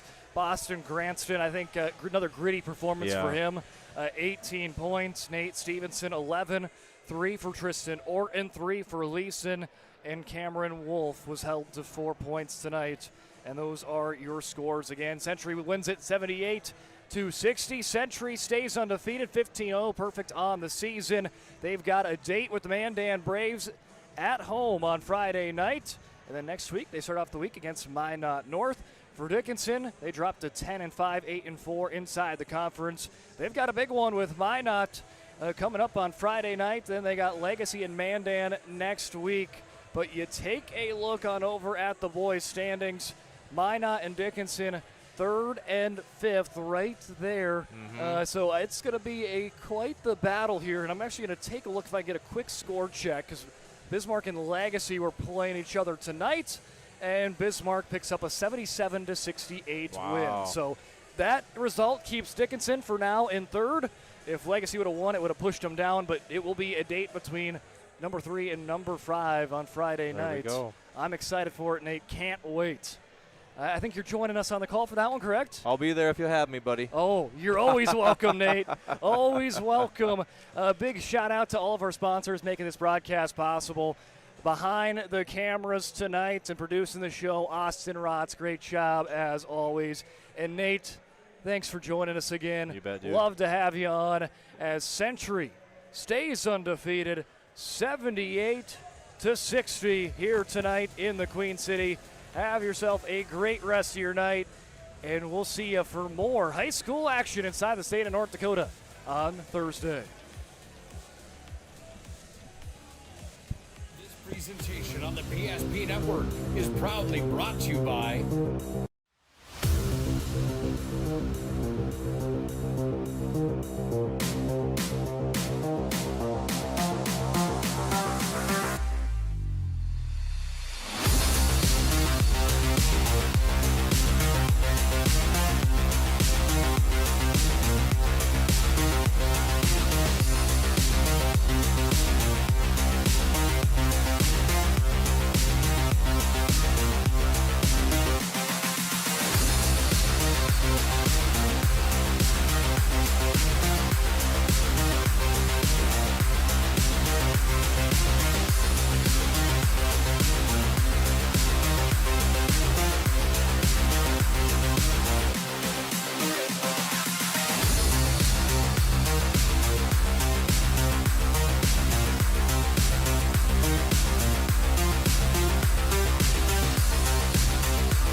Make sure to like and follow PSP Network on all social media platforms. PSP Network, it's game day.